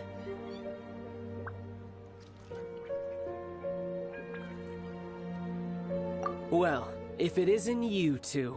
This is our first time seeing each other since Liyue was nearly wiped off the map. This is certainly a bit awkward, wouldn't you say? Paimon knew that we should never have trusted a Fatui Harbinger. Oh, now don't say that. Sure, I may have misled you, but I never had anything against you personally. Besides, I thought we were getting along quite well together, didn't you? Except for that little tussle we had at the end. Nothing personal. We just have different views, that's all. Of course, you may very well hold this against me, but that's up to you. The real deceivers here are Senora and Zhongli. curse them for leading me on. So actually, I think... Stop wasting time, child. There'll be plenty of time to chat once I'm through here. You remember the agreement, Morax. Now, if you would be so kind. The Gnosis, please. What in the world are you talking about? The contract is fulfilled. That which thou seeketh is now bestowed unto thee. For my promise is solid as stone.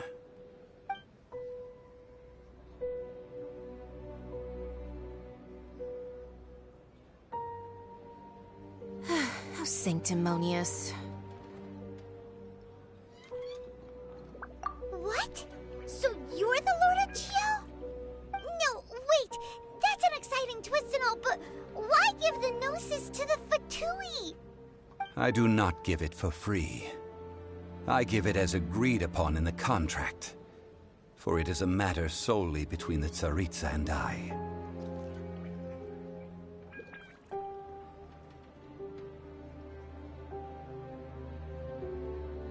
Yeah, you don't think you went a little bit too far with that whole fake death thing?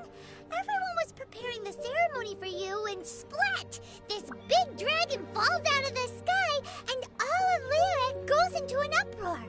Talk about a disaster.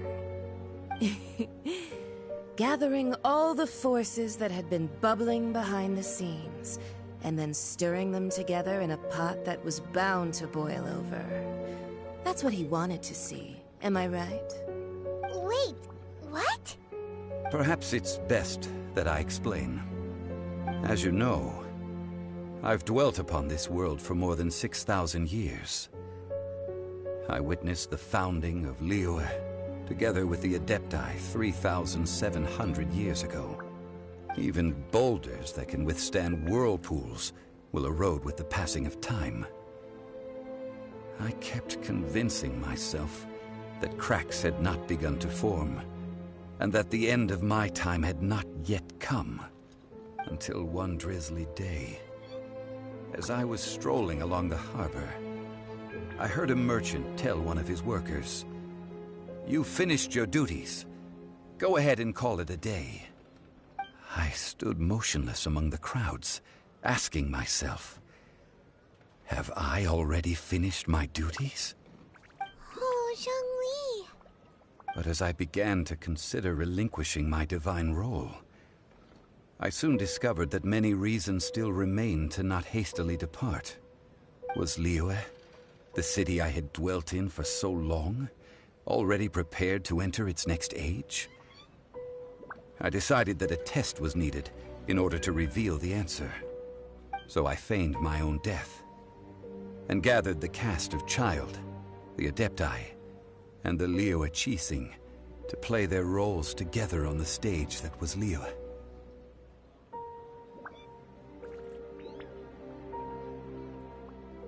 That's right. Which is why I continued to safeguard the Gnosis until now. So you mean that if the chaos ever reached the point of no return, you would simply appear and use your divine powers to bring Liyue back under control? Of course, and it would have been all too easy for him too. Just as a child quickly matures after losing their parents, so has Liyue matured when faced with the death of its deity. I was pleasantly surprised with the finale of the show that you all put on. Why, you even deserved an encore. The Adepti deserve the greatest applause, considering their years of seclusion. They hardly recognized the city, yet faced with such a crisis, they exerted the greatest amount of restraint. Not only did they manage to cooperate with the Qixing, but in the end, they even tried to understand the heart of the people. And hats off to the emissary dispatched by the Cryo-Archon to fulfill our contract, Signora. She managed to keep everything she knew in strict confidence, far from the eavesdropping ears of her colleague Child, just as I had requested. All the while, I carried on as Zhongli, and fulfilled the traditions of Liyue in this mortal form. Thank you for walking that path with me, Traveler. These things were all a part of my script. The only unforeseen plot twist was the conduct of the Liyue Qixing.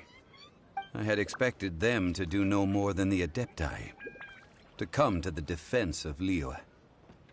But when all was said and done, they seized the opportunity to supplant Liyue's divine protectors, and used the subsequent power vacuum left by my death to quickly gain complete control of Liyue. Huh? That doesn't sound good at all! Ha! On the contrary, I think it is excellent. I had always feared that it was too soon for them to take over from me. And it was also that which I longed for the most. As such, this is the best parting gift anyone could have given this god of old. Hey, what about me? Doesn't anyone feel the least bit of remorse for deceiving me? You've practically kept me in the dark! I think that thanks would be more appropriate.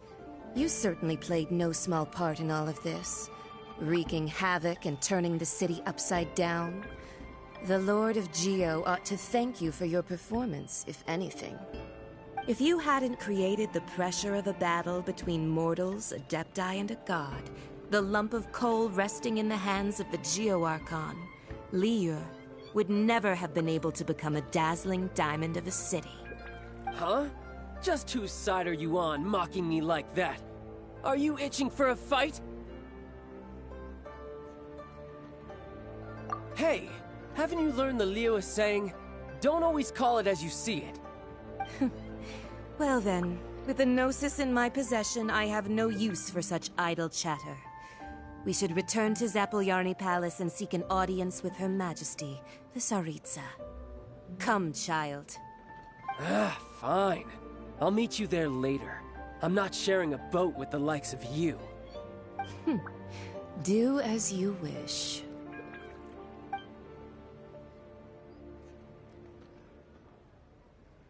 Now then, is there anything else you wish to ask me?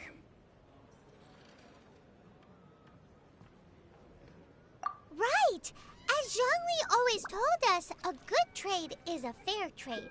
Paimon has no idea what could be a good trade for a Gnosis. Realistically speaking, there is no such thing. Huh? However, I am the god of contracts. For thousands of years, I have made countless contracts. If the deal was of no benefit, then I certainly would not be inclined to agree to it. My agreement with the Cryo Archon will be the last of my contracts as the Geo Archon.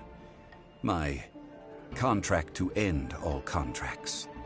As for the bargaining chip that the Tsaritsa used to balance the scales, uncover that answer for yourself in your future journeys.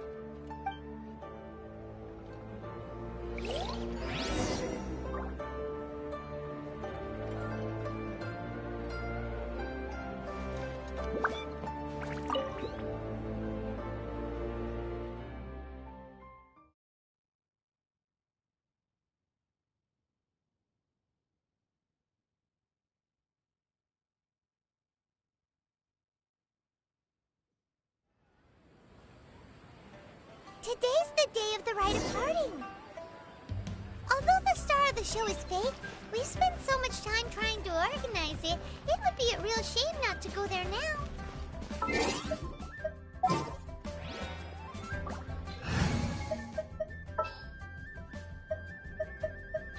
This is destiny.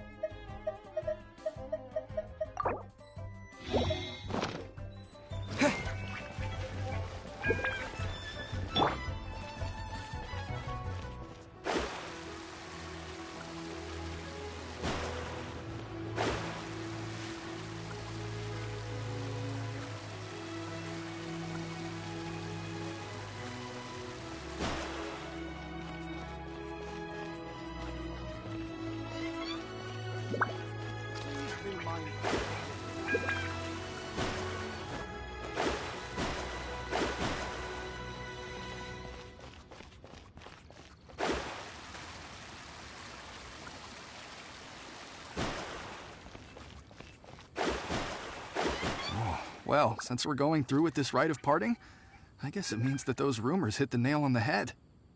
So Rex Lapis is really... Oh, come on. Do you think that the assassin could have been a normal person? You know what I think. I don't think any of the gossip on the streets you hear from those shady types is worth anything.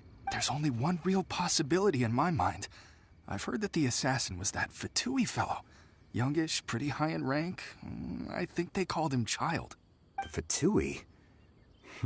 They certainly are... Shh! Lower your voice. If the Fatui catch you in their sights, Rex Lapis won't be around to protect you this time.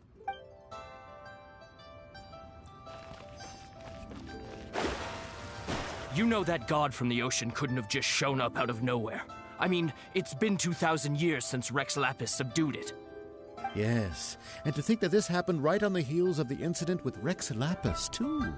Say, do you think the person who assassinated our lord and released that evil god might have been one and the same? Now that you mention it, that's very possible. Yeah, I mean, it all fits together.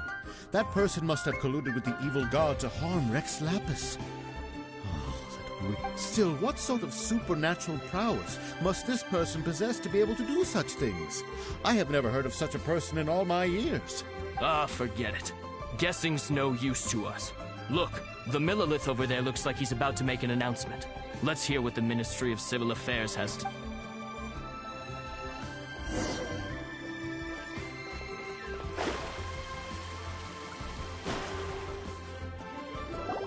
Hear ye all!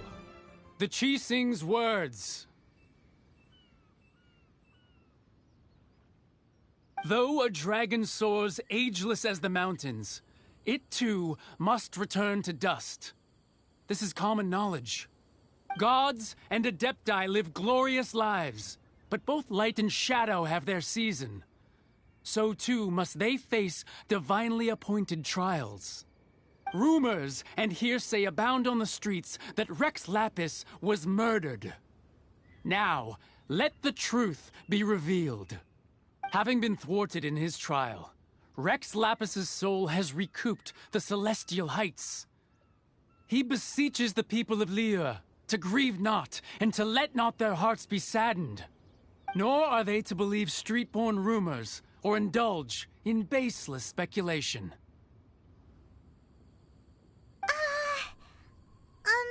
Paimon needs a translation on what the Qixing's announcement said.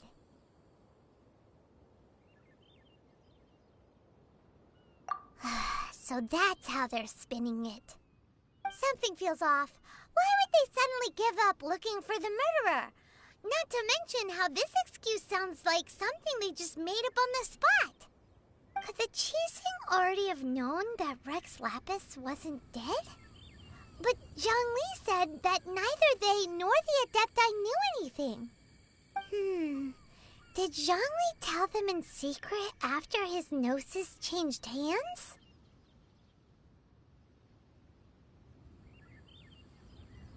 Exactly, right? Ooh, seems like the rite of parting has been going on for a while now. Let's go have a look.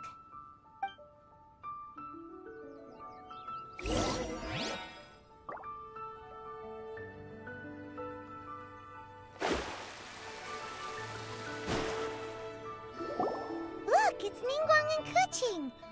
Are they saying something? Are their speeches over? As said previously, Rex Lapis's soul returning to the heavens is the end of the contract. And it is also the end of an era. 3,700 years of contracts burnt and reduced to ash. We, the people of Liyue, were indeed prosperous. But blinded by our prosperity, we forgot that time can be pitiless. The long, unending dream of our Archon walking among us. Now that we have awoken from our dream, we must learn to say farewell. Will you stand with us as we re-establish our contracts? As we build a new age of prosperity? So concludes the words of Her Eminence the Tianquan. Does Her Eminence the Yuheng have anything to add? Huh? Is she looking this way? traveler. Yikes! She really is looking our way! Is that the traveler who they say defeated the ancient god? So young. The Liyue Qixing always repay their debts. And as you have heard, our eyes see far and our reach is long. Name your price. You deserve that much. Whoa!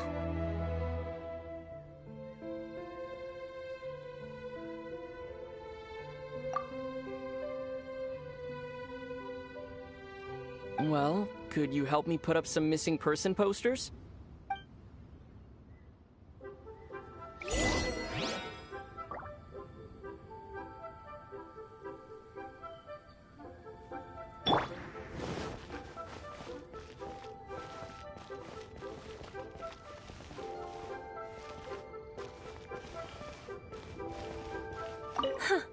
But it seems as if those perfumes really were meant to be offered to Rex Lapis. Well, that's fine. Suffer no rivals in love, they say.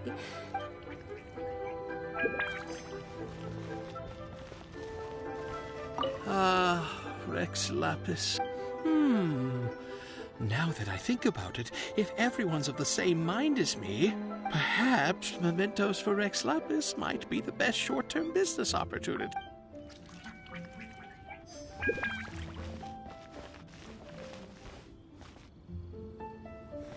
As for the more...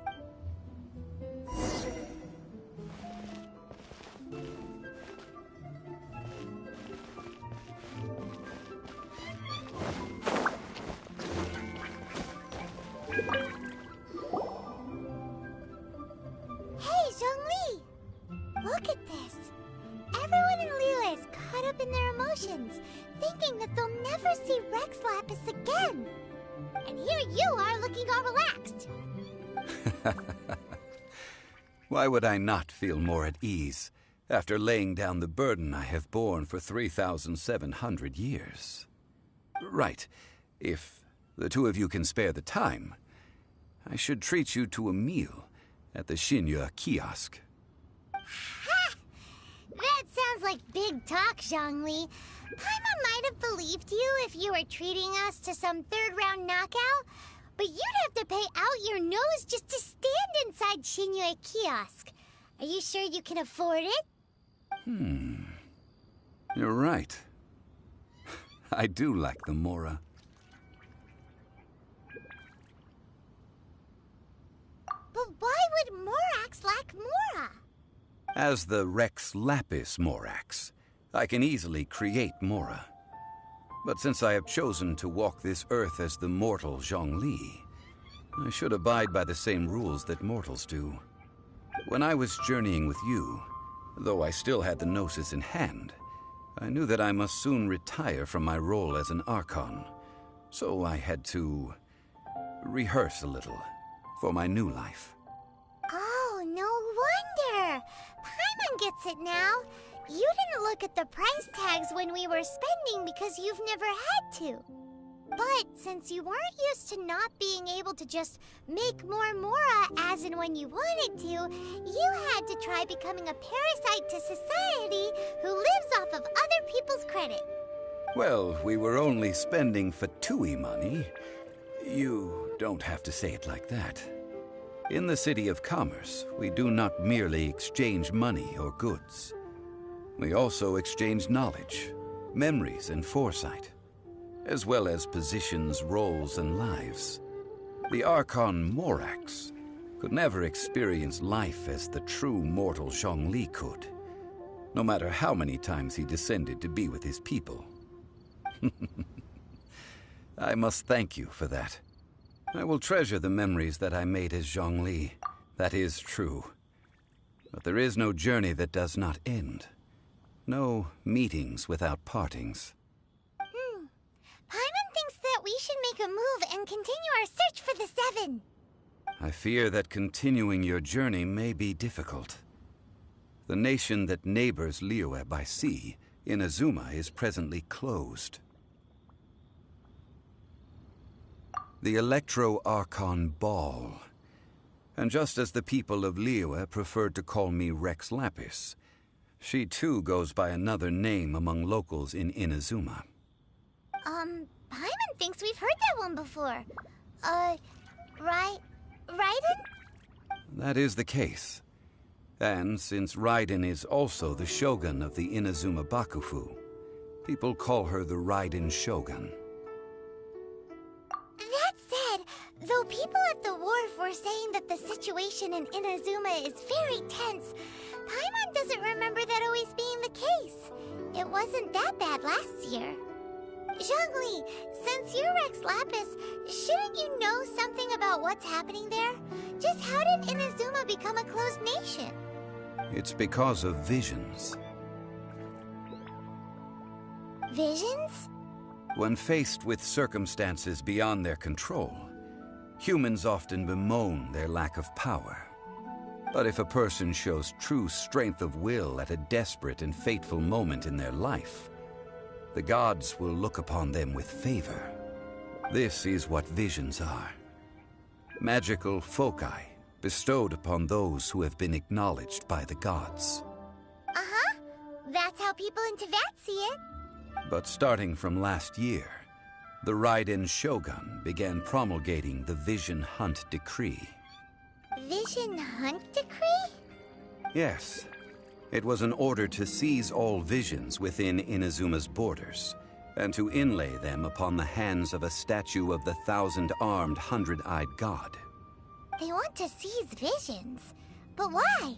Aren't visions blessings from the gods?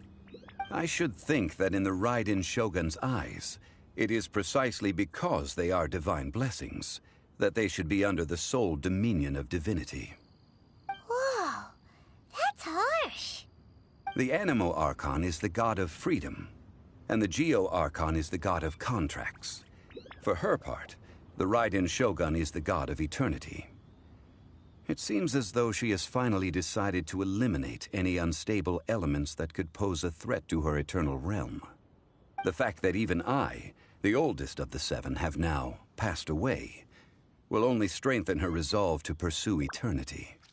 Knowing her, she must have again quoted that adage she is most fond of when proclaiming that decree to her people.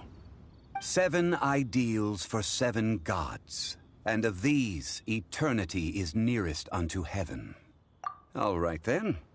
Was there anything else you wished to know?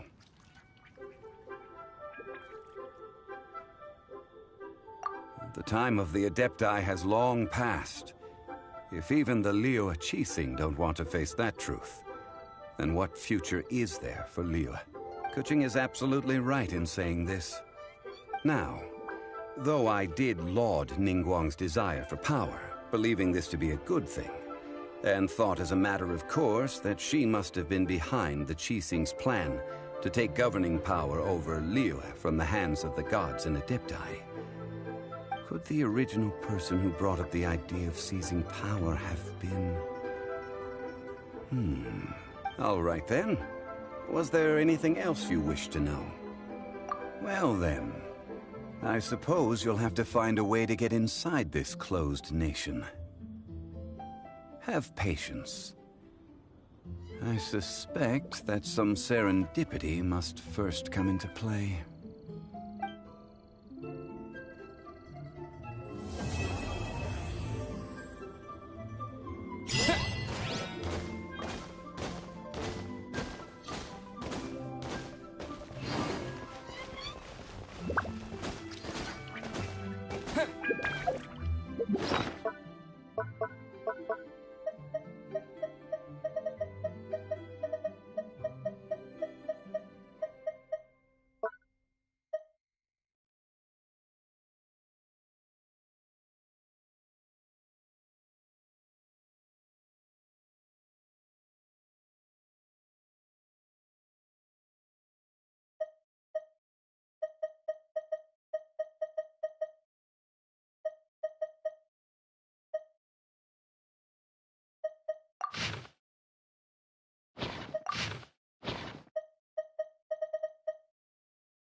Who's that skulking around?